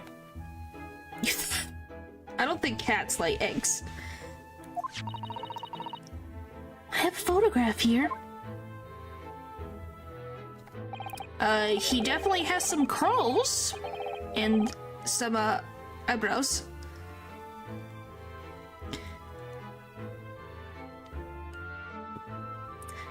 An entirely unremarkable gentleman by appearance, at least. Oh, come on, this is his wife you're talking to? How long have you been married?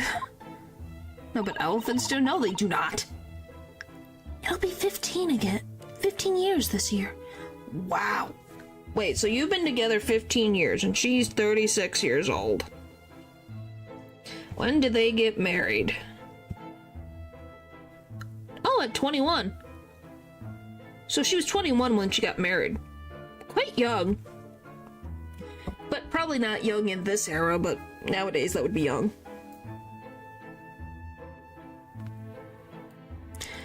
Okay, Paul, I know you're being sarcastic.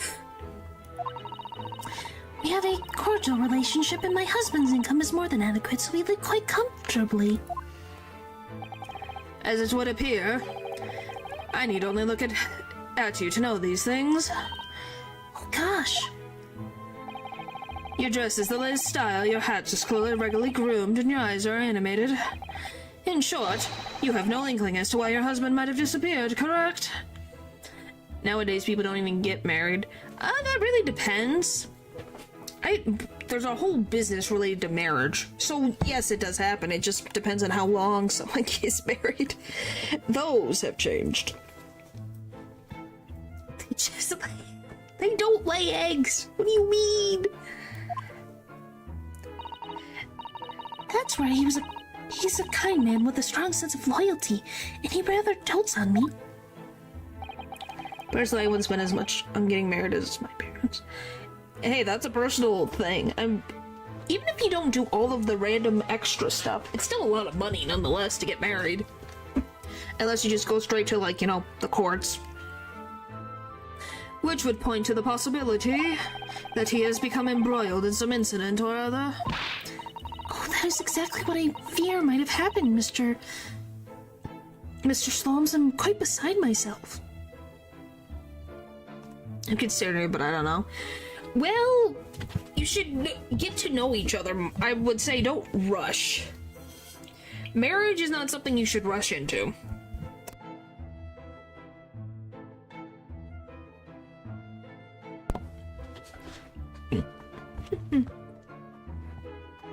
Alright, let's see. My husband's employment is somewhat unusual, you see. What does he do for a job? What if he incurred some miscreant ill will? What exactly is your husband's line of work? He's a warder at the prison. Yeah. That would be something to be worried about if he's missing. Because, prisoners might, get, you know, released and find him. Oh no, I'm not worried about that, but the fact that I'm wearing the gown and she's wearing the tuxedo if it does happen. You know, you both could wear tuxedos if you want. It's your wedding, do as you please. Within the eyes of the law. I believe your certificate's opinion is important as your own with these questions. Yep. A guard? That is somewhat unusual. Prison warder. So, your husband is a prison warder. I think he just hinted at himself being a...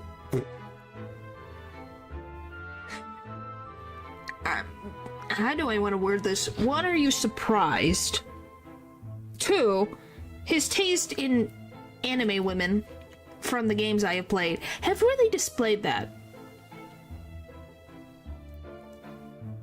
And three, he's made it very clear on multiple occasions.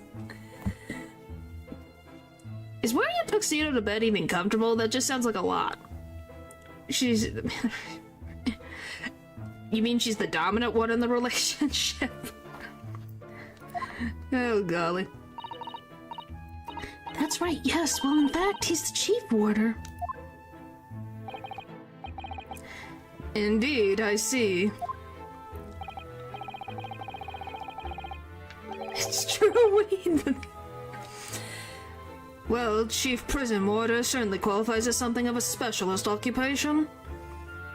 I don't want to know for details. You were there. You were there? Look good in my dreams. Hey, if you can sleep comfortably with the tuxedo on, good for you. I don't want to know. That is something out of my realm of expertise. I'm not going to answer that question because that is so far out of where I would be able to answer. Anyway, back to this. Yes, it does indeed. My poor husband might prepare those dreadful punishments and see that they're carried out. Dreadful punishments? Does she mean capital punishments?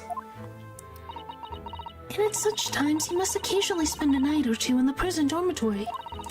But for that extra responsibility, he is remunerated more handsomely than the other warders. Oh, well, that just... oh my gosh, am I gonna say this? I think that just depends on the relationship more than anything else.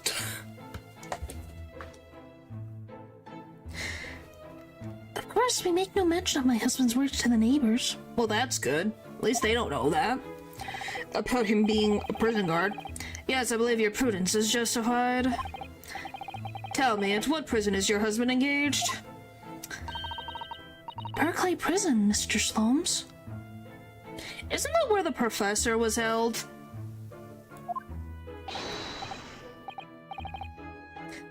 Really, Barclay? Oh, a fine establishment. If I'm not mistaken, there is a large cemetery just behind it.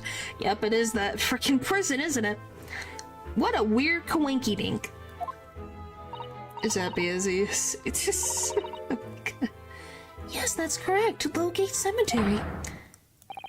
No. Lowgate Cemetery? The very place we were discussing in court. That's unbelievable. Are we gonna be able to see the professor's grave? Like, his actual grave?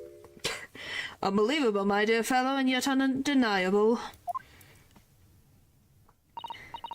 Sorry, Mr. Slomes, I'm afraid you've lost me. Ah, pay no heed, madam, pay no heed.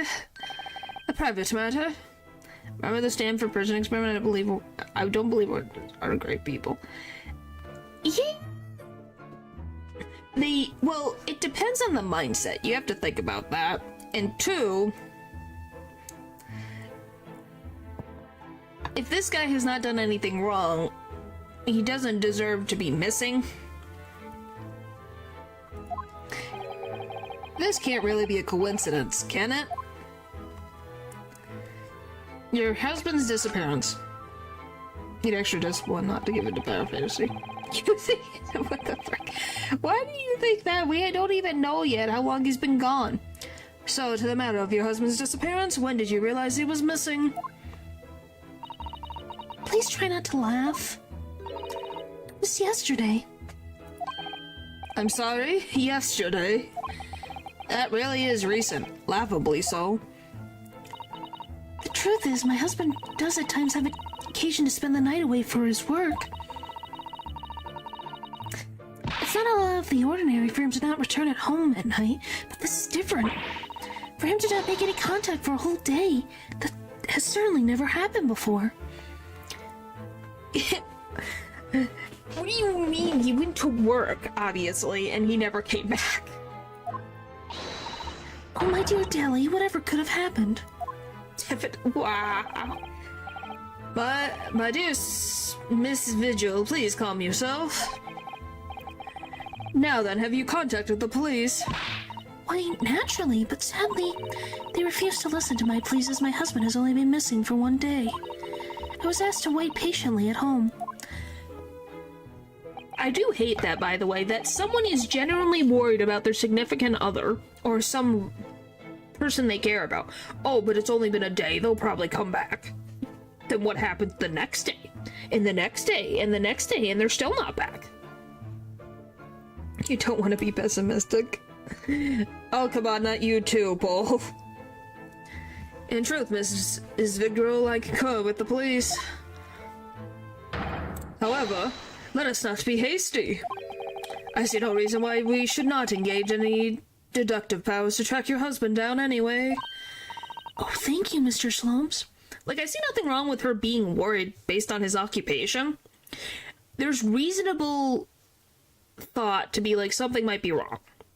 So, you know, asking someone, plus we need the money. I think you mean Herlock needs the money. But yeah, it's like, I don't blame her for being worried, you know? Do we all agree that his job would be something that would warrant being worried about? The same the two Japanese gentlemen mentioned back then? It probably is.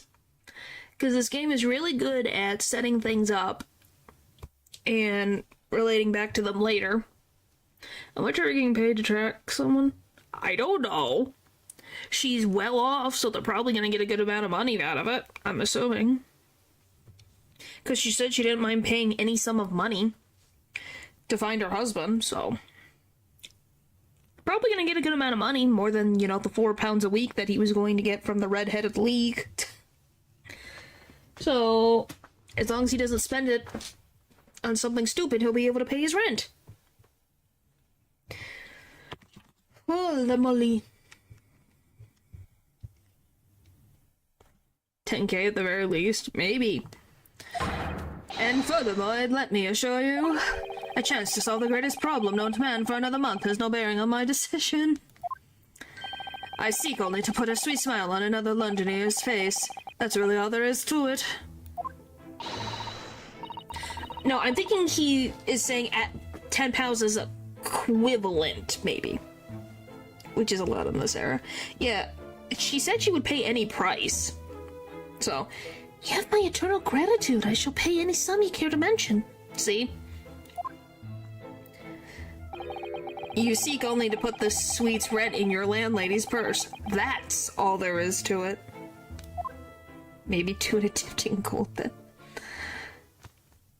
Ellie. Thank you for everything you have shared with us, Mrs. Vigil.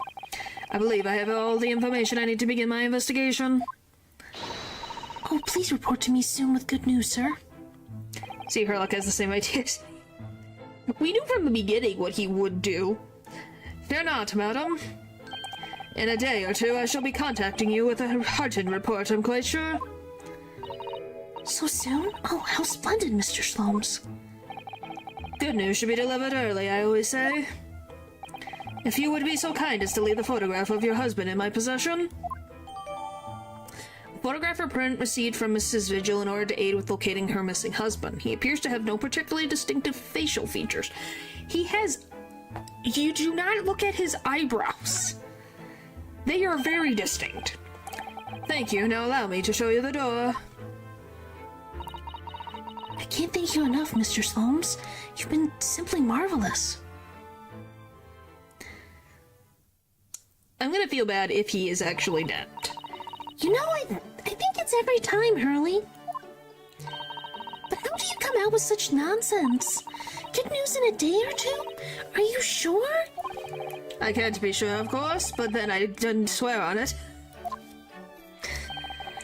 I merely gave the good woman some hope. I hope to be able to give her good news, one might say. After all, the rent must be paid by the end of the day tomorrow. Oh, so it's not because you think you can do it that quickly, it's because you have to pay rent. By that time I've successfully located Mr. Vigil, we shall be mutually relieved. Let us see the picture. Look at the eyebrows. They say he has no distinct features. Look at those eyebrows. Those are pretty distinct. You guys saw the photo earlier, did you not? Like, look at the eyebrows. And look at the hair. You can't tell me that's not distinct. Or is it just me? Those are fancy eyebrows. His hair, red hair. Yeah, his hair is also distinct, but his eyebrows are very distinct. Look at them. I would have asked for more details personally. Huh. Wouldn't you agree, Mr. Naruto?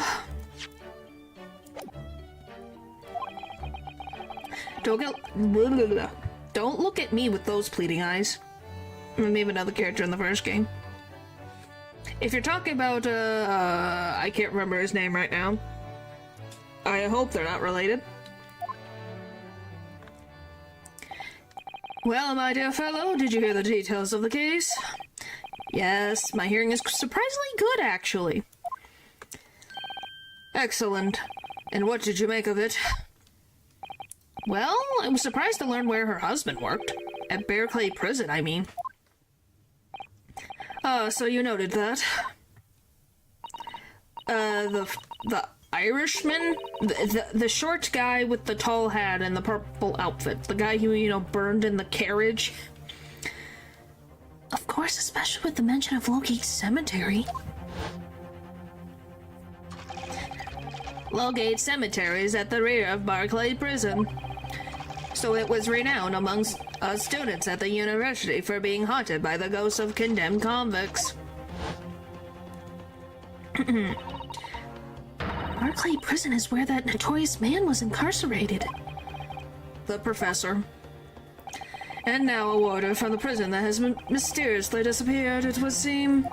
Yeah, him. Yeah, him. I hope not.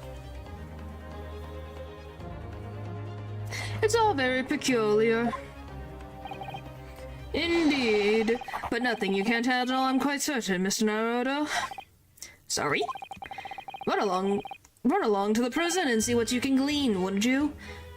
This is your rent money you're paying, not mine, so why don't you do it and be, you know, a detective? The man had a... Wow.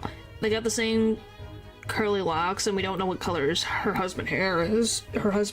Yeah, we don't know. But we already solved the case related to him, so I don't think there's any other connection to him otherwise. Because we solved that in an earlier case? Or, like, the last game we finished that connection, so I'd be kind of surprised if they brought him up again. At least that's me. I could be wrong. Whoop. That case dragged on for so long. Yes, it did. It's the prison governor you want. No doubt the man is equally worried. But aren't you going to go yourself? Surely you needed to ask. I can't possibly be seen out with this hair. Oh, is that what it is? Well, you didn't have a problem going to the Red-Headed League meeting with your hair like that.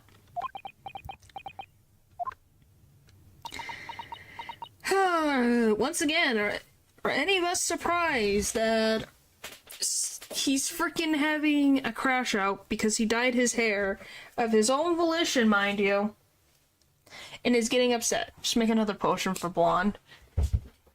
Well, he might just be too angry to do that. You know? Who knows? Maybe he didn't realize he'd be recognized. I think that's what he was betting on. But then obviously he did get recognized. So, yeah. I think he,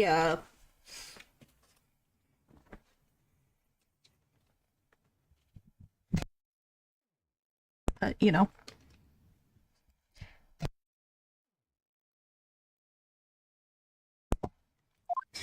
Alright.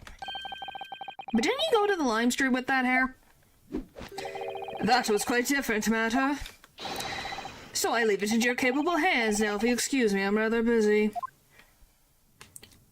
Hello. Of course you are.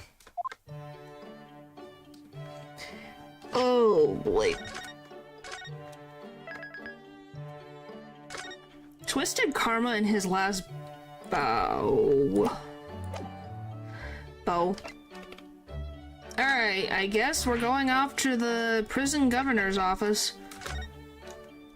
What is he even busy with? Probably trying to get the red out of his hair. Yep. Barclay Prison is on the outskirts of London, backing onto a lonely burial ground. Like I said, I think he's trying to figure out a way to turn his hair back to normal. It's 4 high outer walls looming quietly before us in the fog. Having requested a meeting, we were shown to the governor's office in the watchtower. What the frick is this clock? 1st of November, Barclay Prison, governor's office. I don't like this room. I like Dr. Sei's room more, and there was a dead body in it. French clock. This place full of hardened criminals. I can remember the last time a civilian was down here. You don't want that. You don't want that clock. And you don't want to talk to an inmate. But to me... Yes, is that a problem? Hang on, I'm cleaning me glasses. Oh, he's Scottish, it seems. Maybe. It's a good idea for a father clock. What the frick do you mean? People would lose their fingers from that thing. Especially children. Because they put their finger there. Yes, Val? Yes.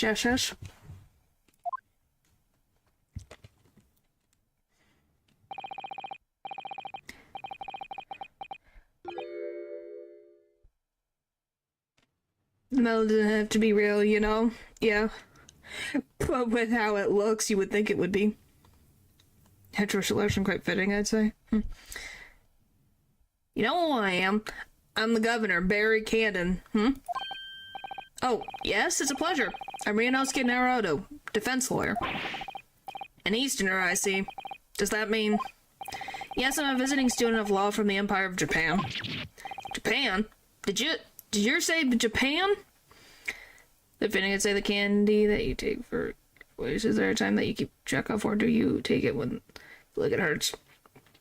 For me, I take 3 of them per stream. 1 for each hour. It just really depends on my voice. But yeah, it's usually 1 per each, so because I do 3 hours, I have 3 of them. It's just cough drops. Because they help with the throat. Or Halls is another way. And they just help keep my throat from feeling dry. 2, I haven't excuse to eat candy. It's not even candy. Yes?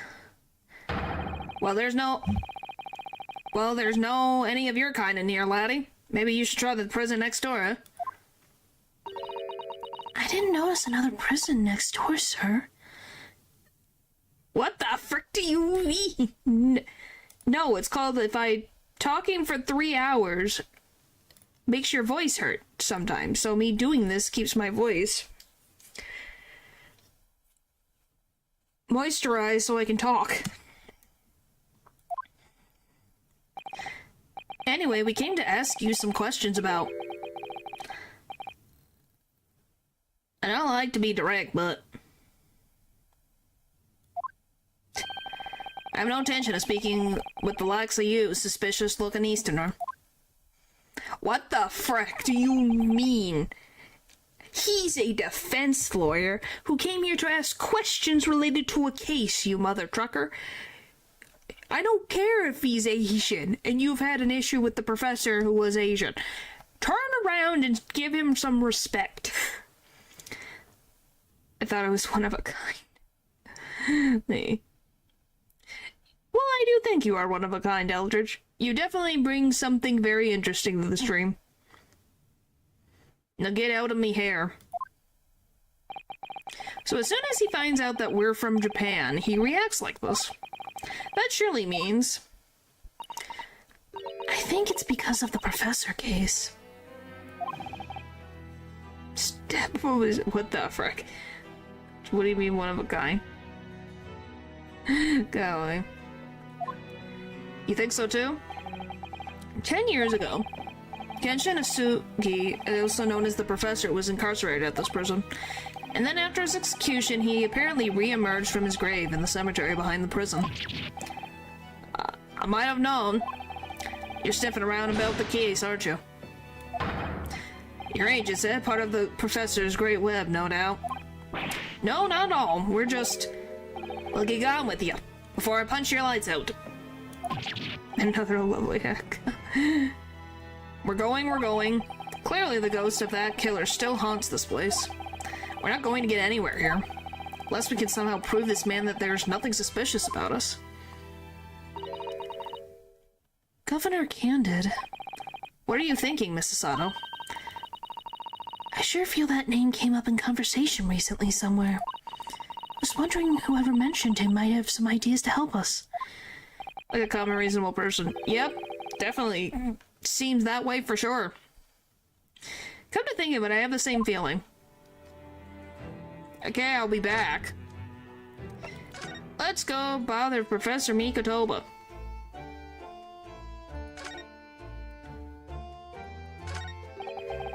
That's Professor Mikotoba over there.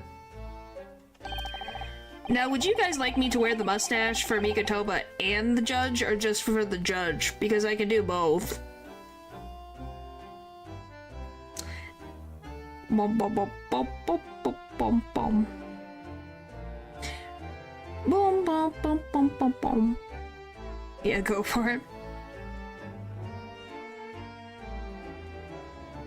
Absolutely both. Okay. Well, it's back. Oh, hello, you two. I was just taking a moment to catch up on the world now that I'm unpacked. But where's Judge Jigoku? Yes, he's not the relaxing sort.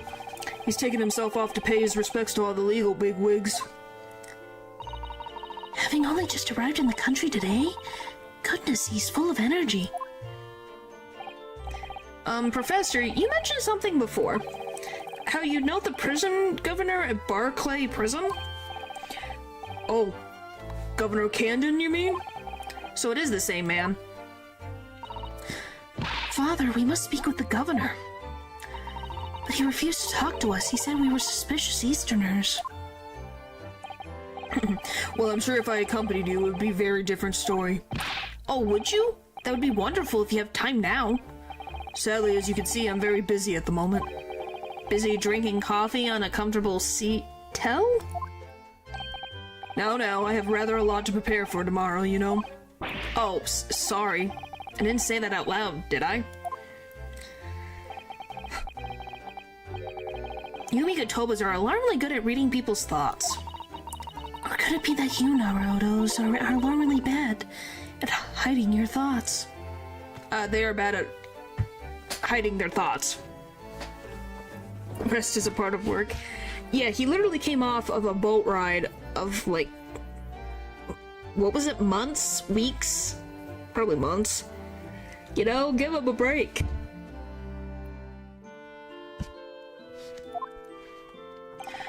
Let's not fall out now. I have an idea.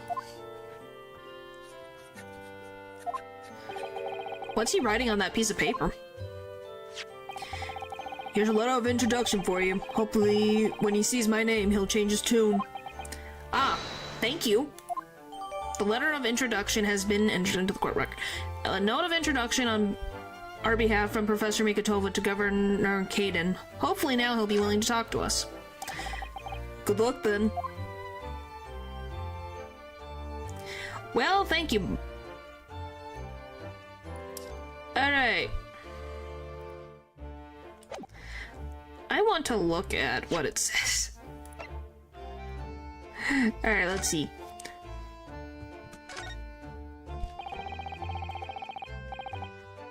Alright, hang on.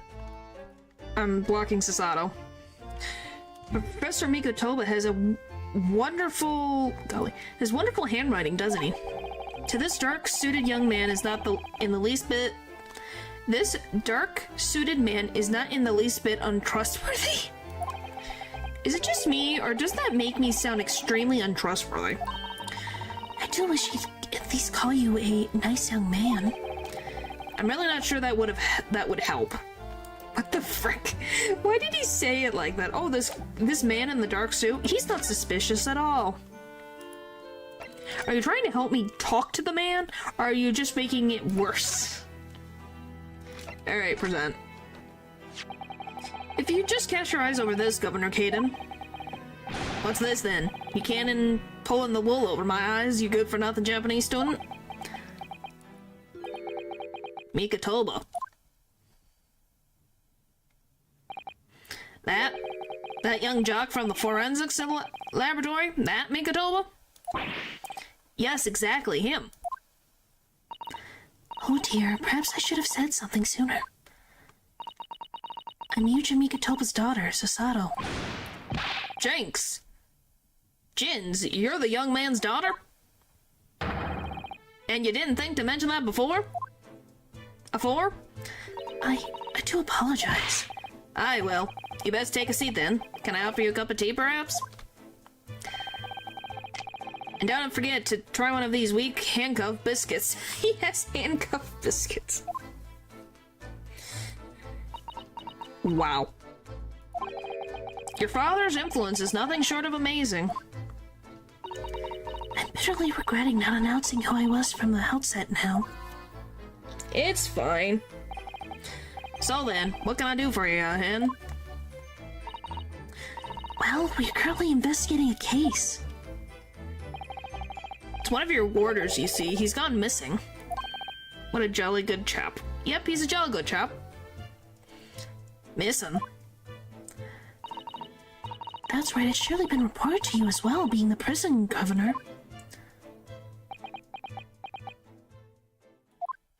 Apparently not. I hadn't heard nothing of the sort. There's no missing persons in my prison. Oh, But how can that be? it's Mr. Daily Vigil, your chief warder. Eh? Vigil? That's right. His wife came to us and asked us to investigate his disappearance. Let's skip the part about him only going missing yesterday for now. Clearly that means something to him. Would you be so kind as to tell us what you know, sir? Aye, of course. That is worrying that he's sweating like that. What do you mean? Chief Warder Vigil. We understand that Mr. Vigil is the chief warder here at the prison. Aye, that he was. Strong sense of responsibility and dedicated to the job, no doubt about it. Was a fine warder. What does he mean, was? Did he get fired? Yeah, that's the thing. Was he fired? Sorry, did you say was? Aye. He doesn't work here anymore. He left the job. He left and didn't tell his wife that he doesn't work there anymore? He really must be in something. Oh my. When was this exactly? There's a question. When was it about? Can't have been less than 10 years ago. 10 years ago now.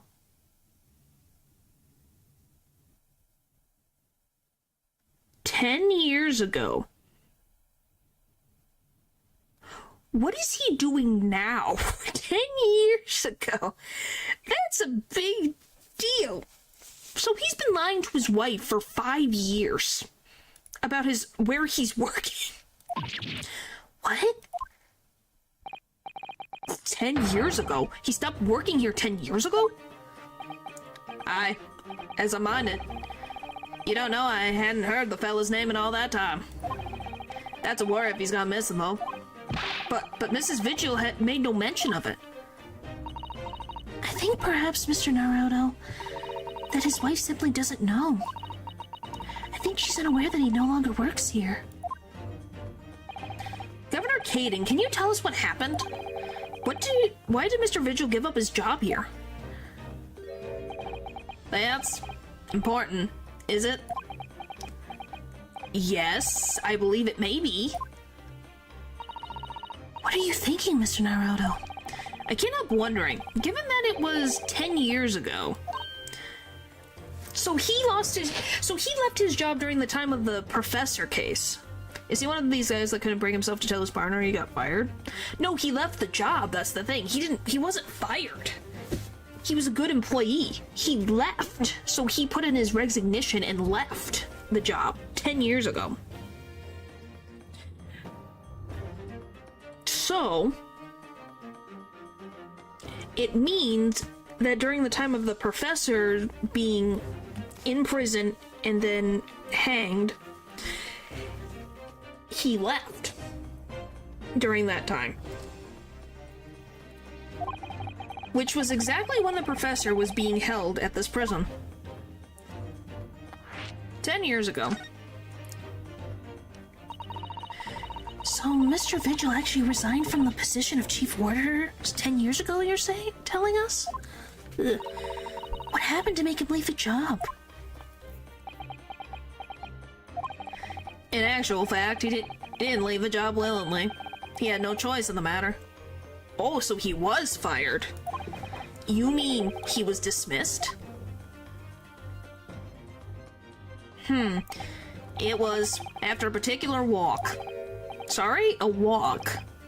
Aye, that's our word for it here. A walk to the gallows. An execution. Was it the professor's execution? It's the job of the chief warder to prepare the gallows trees and oversee any executions, you see. Only Vigil did something unthinkable on that last walk he was manning. Is he why the professor was still alive when he went to his grave? What did he do? I'm sorry, but I cannot reveal that information. Oh, my eyeball.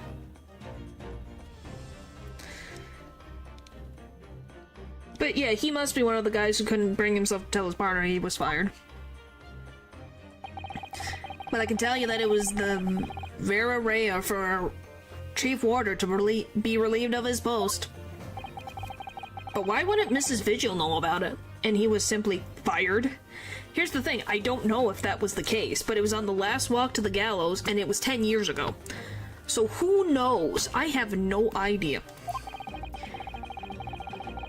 She appears to be under the impression that her husband still works here. Got a shady job and decided not to tell her. Yeah, I don't know. We don't know what he did. He didn't say what, but I'm assuming it's related to the professor case. I wouldn't tell anybody about it, I'm afraid.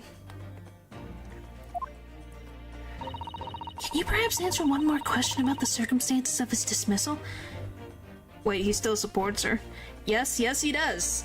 She doesn't have a job. He is the one who brings in the money. He does have a shady job. Yes, for 5 years, he has not been working at this prison. Well, obviously it was 10 years ago, but during their marriage, they've been married 15 years. So, for 5 years, he's been doing something else. Is it 10 years? Maybe I'm confusing it. But yeah, the point is, he's been doing something else all this time. And what would that be, Hen? That last execution that Mr. Visual was responsible for overseeing. Was it by any chance the professor's? My thoughts exactly. Yeah, I think my brain is just having a hard time understanding that for 10 years he lied to his wife. I'm sorry, I really am. But I am at no liberty to answer that. Well, that just tells us that it actually tells us more than anything. That's a yes, pretty much. I see. Professor Mikotoba. My father came to Britain all those years ago in order to study forensic science. You seem to have been well acquainted. The dead room, the prison, and the cemetery all have a lot to do with one another. In his defense, most relationships are built on life. That's not true. After all, they need fresh corpses for forensic research. Do you get? Yes, I can imagine. The advancements of medical science isn't always particularly palatable. Your father worked in the laboratory just on the far side of the graveyard, in the basement of St. Sinners. Still in use today. St. Sinners. That's come up before, I'm sure. So of any importance inevitably surface. Yeah, I'm gonna say it pops up. Yes, that's right, we've been there. Like in this marriage with Mrs. Vigil, finding out that her husband, for 10 years, is not working at where he said he was.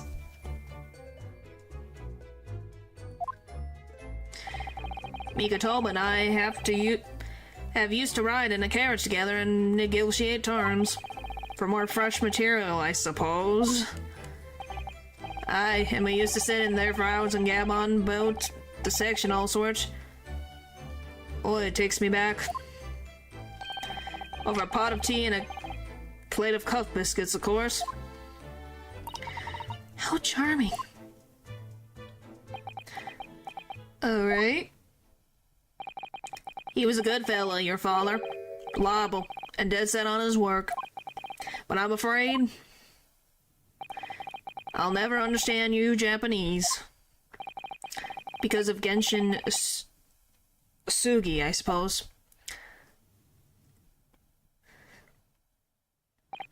Well,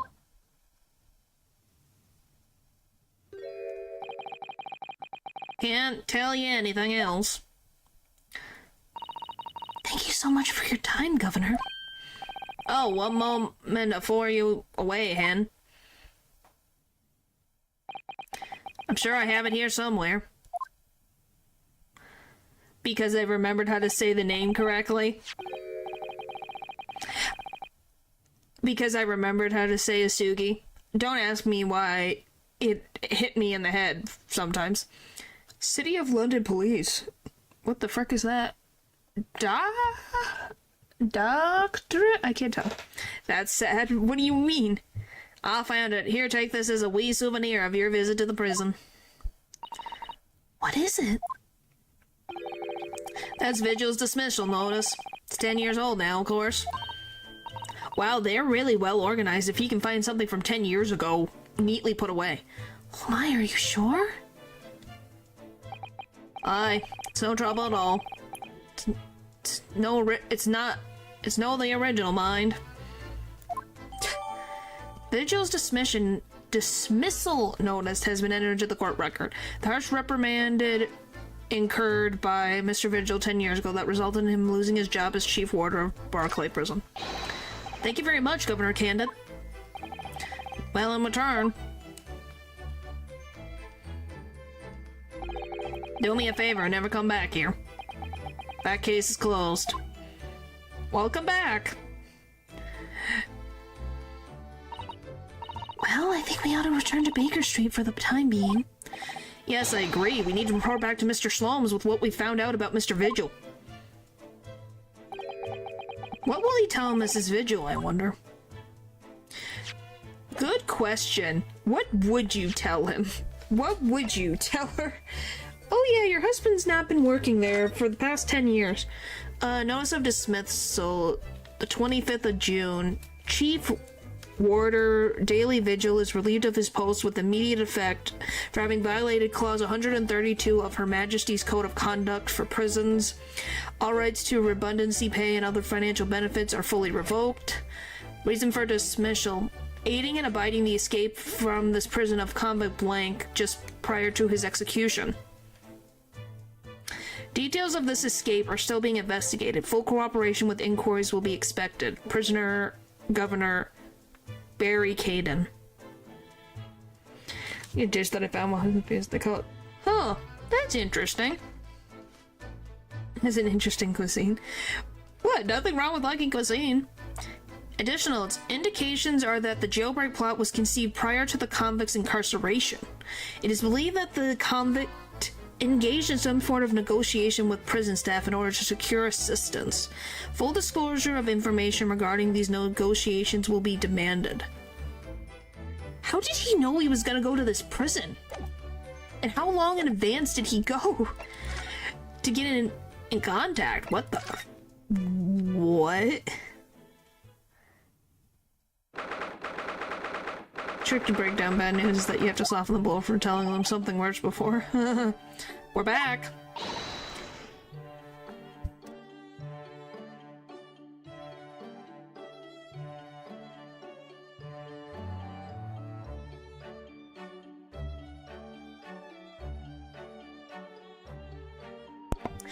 Well, yeah, he said that he couldn't say anything. This is just the only thing to say because, you know, we're hired by his wife, so obviously she has a right to know about her husband's occupation not being what was told to her.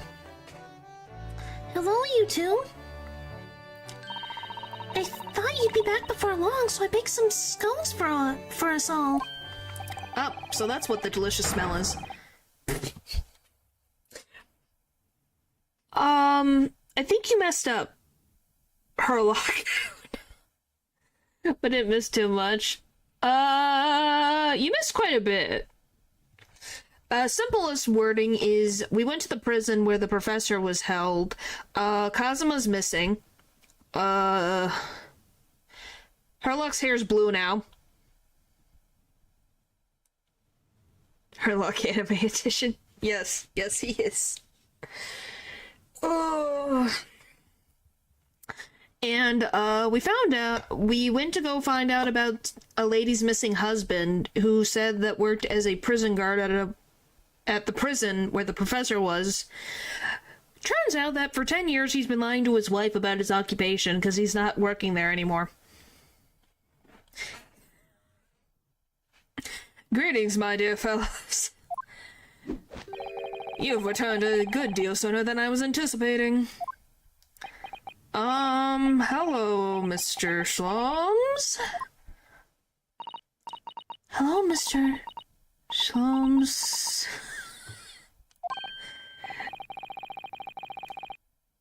I joined the stream and the very first thing I heard is, I guess you messed up. No, you didn't do anything. I was talking about Herlock over here. He dyed his hair, well, no, he used chemistry to make his hair red, and now it's blue. With my boss, she is no longer my boss now. Wow. It was not you. It was not you, Matthew. Well, I'm glad for you, Dylan. That is great. Say nothing, your thoughts are written all over your face in any case. It turns out that it may have been advisable to test my hair color restoration tonic before application. Yes, it is not you. Herlock made his hair red, and now it is blue. Oh my. Pray tell me, what of our warder friend? Have you garnered some new information? Oh, yes, something very surprising, in fact. Though it's not a patch on your hair, to be honest.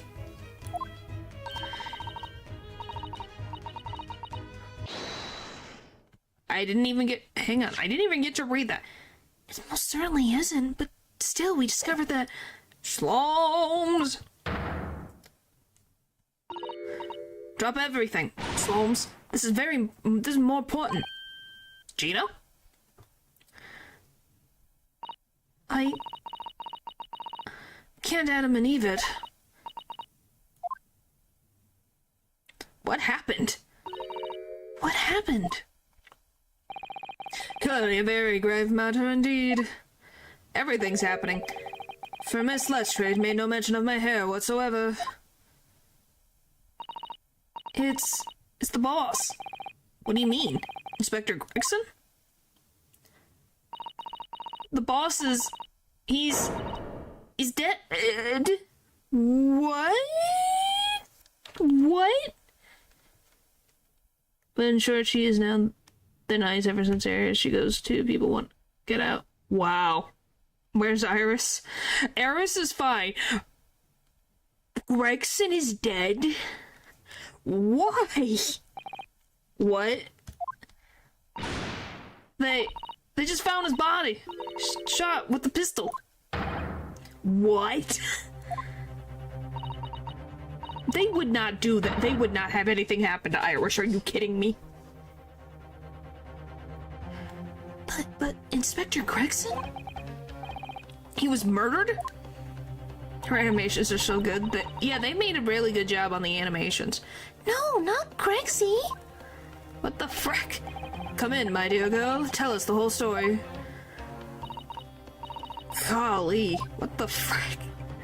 He was going to go to Paris! The inspector's death. Are you serious, Gina? Inspector Gregson was... He was really shot? I don't know much about what happened myself yet. They're still there, investigating the scene. Only on Gina, most of the other ones kind of iffy. I like all the animations. Her luck is turning into... Well, yes, at one point Dan did have that blue hair, but yeah. Where did this take place?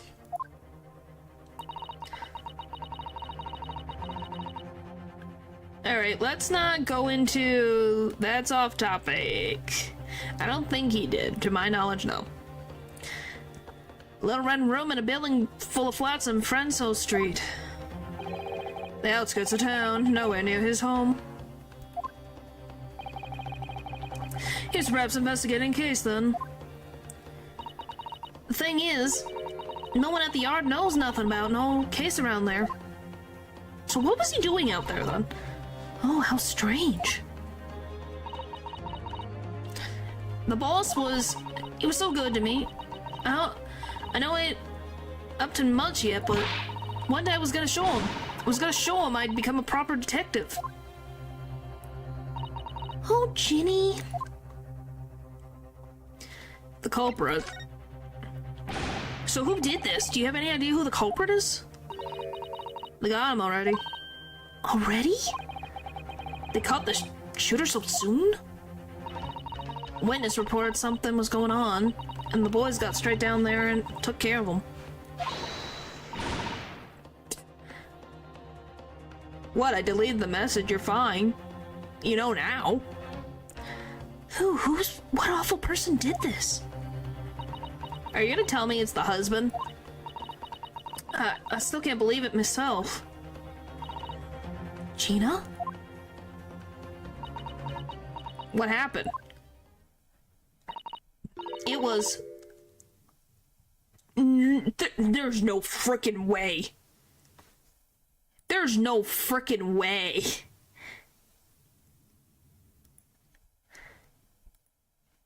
And no, you do not violate Rule 1. I do not believe that frickin'... I do not believe that Van Zeeks would do that. What? Wait a minute, you don't mean... They arrested Lord Van Zeeks for it? That's right, the Reaper bloke's gone. And shot the boss. No, Lord Van Zeeks? Everywhere he goes, he leaves a brown fog, huh? Lord Van Zeeks. What do you mean Cosma? Is it the Reaper copycat? It might be.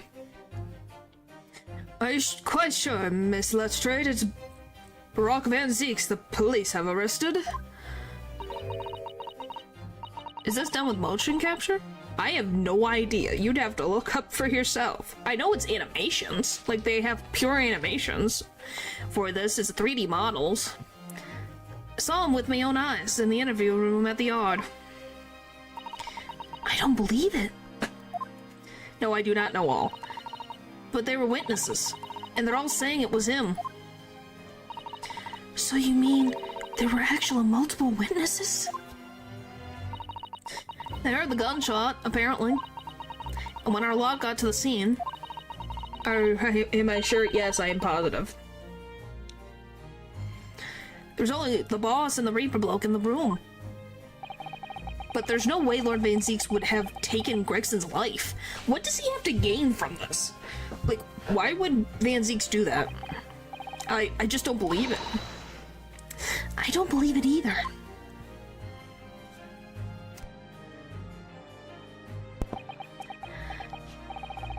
Thank you for informing us, Miss Letstrade. This really is most terrible news. I'm dreadfully sorry. What are you saying sorry for? You didn't do nothing.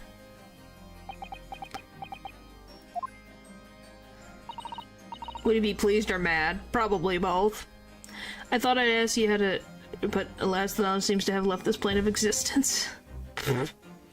All I can say is, if you try to talk to a girl, just talk about normal topics of interest, if anything. Trying to flirt with someone right now probably would end up with weird results. Sometimes it would work, sometimes people get weirded out by you. So, you know, that just depends. Well, anyway, I'm taking a cab over to the scene right now. We can negotiate to get him life imprisonment. What the frick do you mean? No, we are not doing that. We are not going to negotiate life in prison, Golly. Come, please come and all as soon as you can. You gotta help. You can be yourself, just don't be weird about things.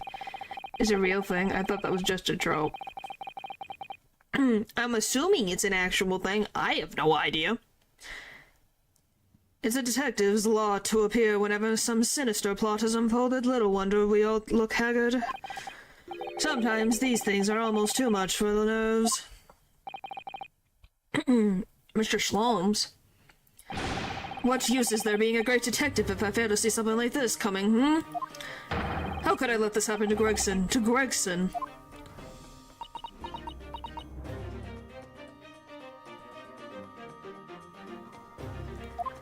Golly. Mr. Naruto, I shall leave at once to begin my investigations. Of course, yes. We will too. It would be helpful if you could talk to Mr. Reaper and see what you can glean. I'm sure you were intending to do so anyway. Till later, then. I'm just shocked Gregson... It happened to him. Inspector Gregson dead and Lord Van Zeeks arrested. Bruno, Susie, I've called you a... Handsome, it's outside. It's waiting outside. Thanks, Iris. Shall we, Miss Sasato? Yes. Weird, it's funny when you know the person, but at the start it's just weird. The start is just weird, just people out, yeah. Alright, well, we're going to see, Van Zeeks in prison. Wow, he is leisurely enjoying his, reading material over there. He's in cell 1.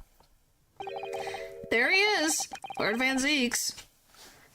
I didn't even know he had a red stripe on his pants. Huh. Behind bars. So it's true. He was really arrested. Stop there. Oh, I could stop now.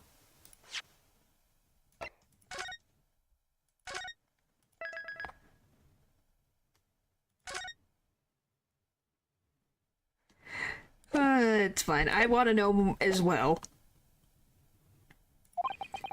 He's sitting with his back to the wall, reading something. I don't think he's noticed us. Lord Van Zeeks? He's so happy to see us, as always. Fancy meeting you here. The last place on Earth I'd like to be, with the last person on Earth I'd like to see. Why do you enjoy messing with me in particular? Because you make it very easy to mess with you, I guess. I already messed with Natural and Val enough by having 2 words banned, so, you know... that solves half of my problems. But wow, he rhymed. I couldn't very well not come. We heard what happened, that Inspector Gregson was... Go home, this has nothing to do with you. But... Forgive me, Lord Van Zeeks, but I must disagree.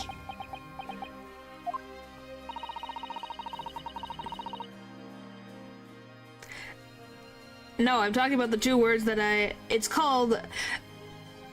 Val and Natural really like, gushing over some characters sometimes, so it's like, getting rid of those 2 words makes me not have to deal with it. Inspector Gregson was very helpful to us on a number of occasions. We're indebted to him. And at the very least, we owe it to him to find out the truth about his death. You must help us with our investigations, please. There's really nothing I can tell you. What were you just reading at the back of the cell there? Was it something related to the case? This? Sure, I guess, but I swear I felt some resentment for the granny thing or the forgetful thing. It's funny, or you actually have a lot of reasons to mess with me. See, now you realize, though. My defense is a natural instinct. So sorry for having it type. What do you... Thinking a character's attractive is fine. It's the levels that some of the times that you guys go to where it's like, okay, we need to pull you right back to a reasonable level. Did I just poke a hornet's nest? No, not to my knowledge. This? The yard isn't quite so cavalier with its information as to share case details with a suspect. This is a letter from an old acquaintance.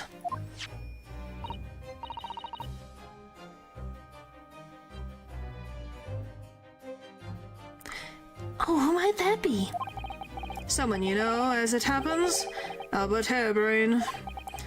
Of course, yes, I keep forgetting that they went to the same university. Also, he wrote back.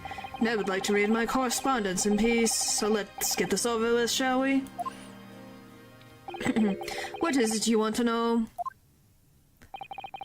Strange. I mean, let's face it, Lord Van Zeeks never minces his words, but they seem to have less bite than usual somehow.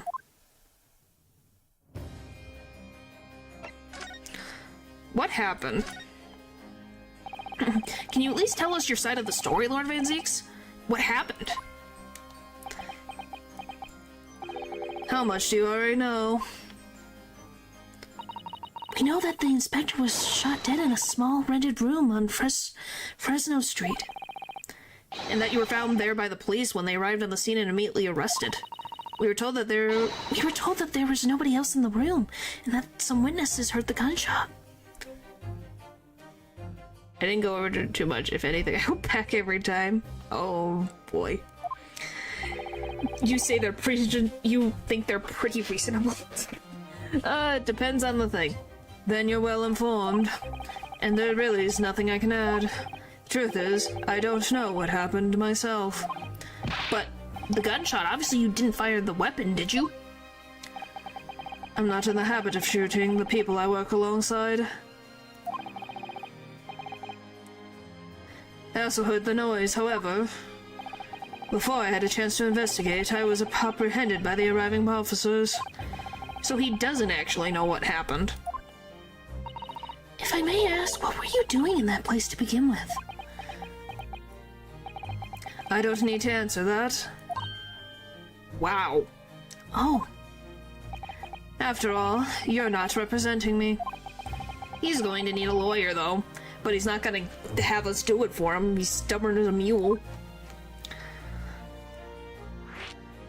He's not guilty, that's the thing. He's not. Who's going to be representing you in court, Lord Van Zeeks? Was he looking for Cosmo? It's definitely possible. Anyone other than you, I should imagine.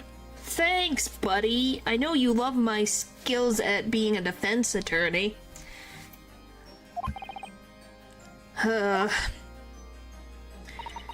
Would I I be right in assuming that you have no representation as yet?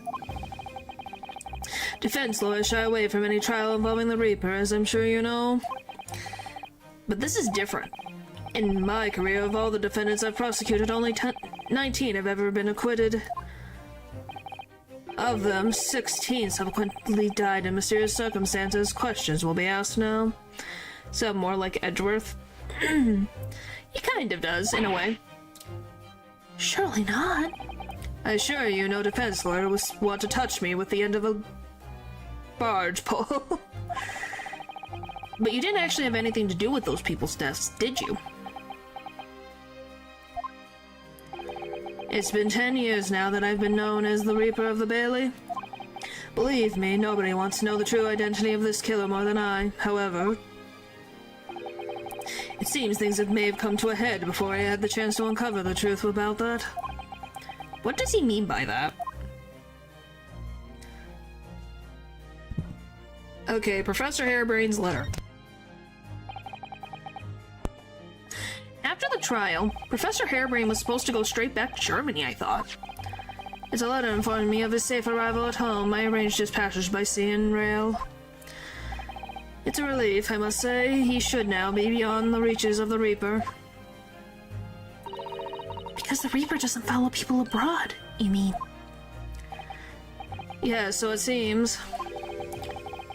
You stooped little Nipponese friend, for example. You told me he was keeping well in Japan when I acquired the other day. Yes, that's right. He's an author now, happily working in Tokyo. So Professor Harebrain is safely back in Germany now. He is. Well, that's good. I'm glad Harebrain's safe. Now we gotta deal with this. So, it appears our conversation has run dry. There was a 2-second silence, that's all. Well, in any event, if you'll excuse me now, I wouldn't like to detain you. I was wondering, Lord Van Zeeks, if you'd like, I'd be happy to advocate for you. Aww. You trust me, do you? Yes. I've heard you speak many times in court. I've seen how you treat people. So I'm quite sure that you would never have taken another's life. It's just, my feelings can't be used as evidence in court of law, sadly.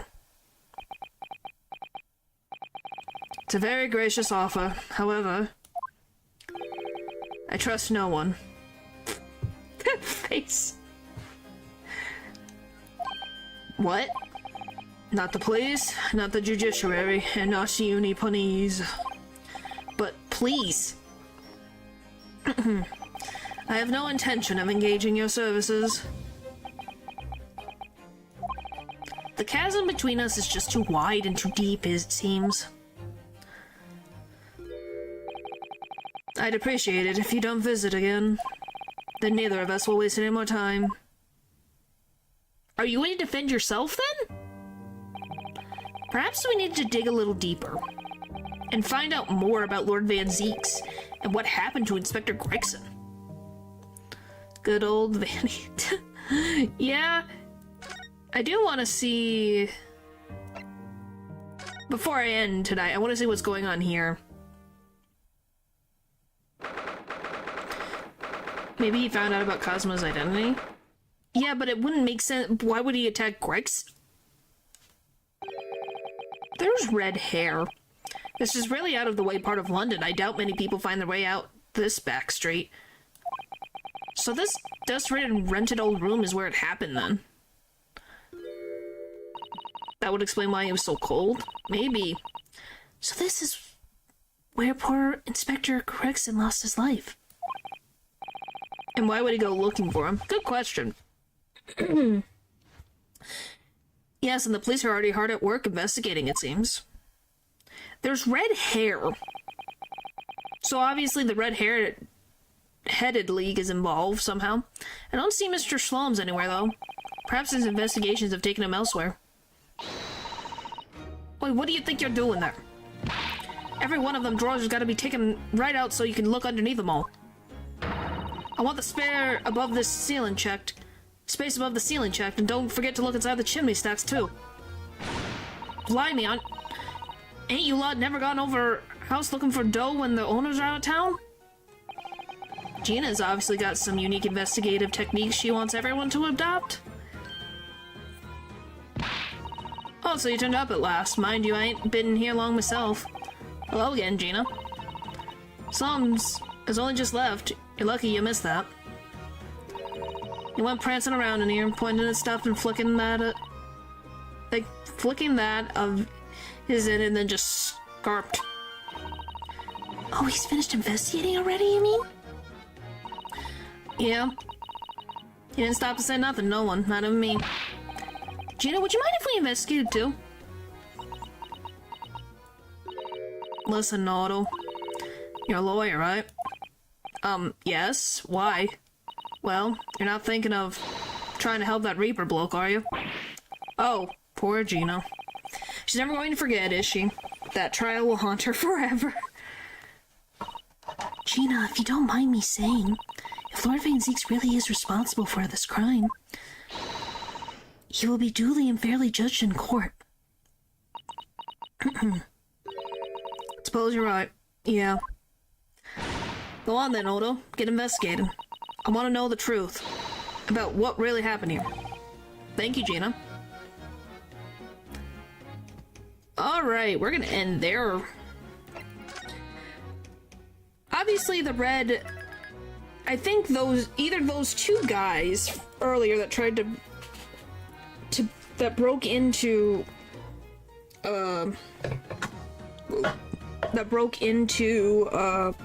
Herlock's suite are involved, or something is going on with the red-headed league. Because there's something afoot. Wouldn't you guys agree? With shocking development, though, yeah, I did not expect that. Like, literally, this one was like, oh, I literally started the stream with a mustache on. I wasn't being that very serious. And, now... Gregson is dead. We have a guy who's been lying 10 years about his job to his wife. We might have a connection with the Reaper going on here and all that, and Kazuma's missing. Zeke's arrested. What a straight of a chapter, though. Yeah, it's like, wow. Yeah, there's many things going on. I think this is only, what is this, chapter 4 or is this chapter 5? This is chapter 4. We still have a whole nother chapter after this case. There's a lot of things developing. Alright, let me see. What is tomorrow? Like, what is going on? Everything. Everything is going on. Like, wowee. Yes, wowee. Tomorrow is going to be... tomorrow's Zenless, so we'll probably... If there's not new content, we'll just be getting through... Cheesetopia. At least we'll get through that. Have a date in the cinema. Yes. Alright, thank you guys for watching the stream, and I'll see you guys next time. Bye!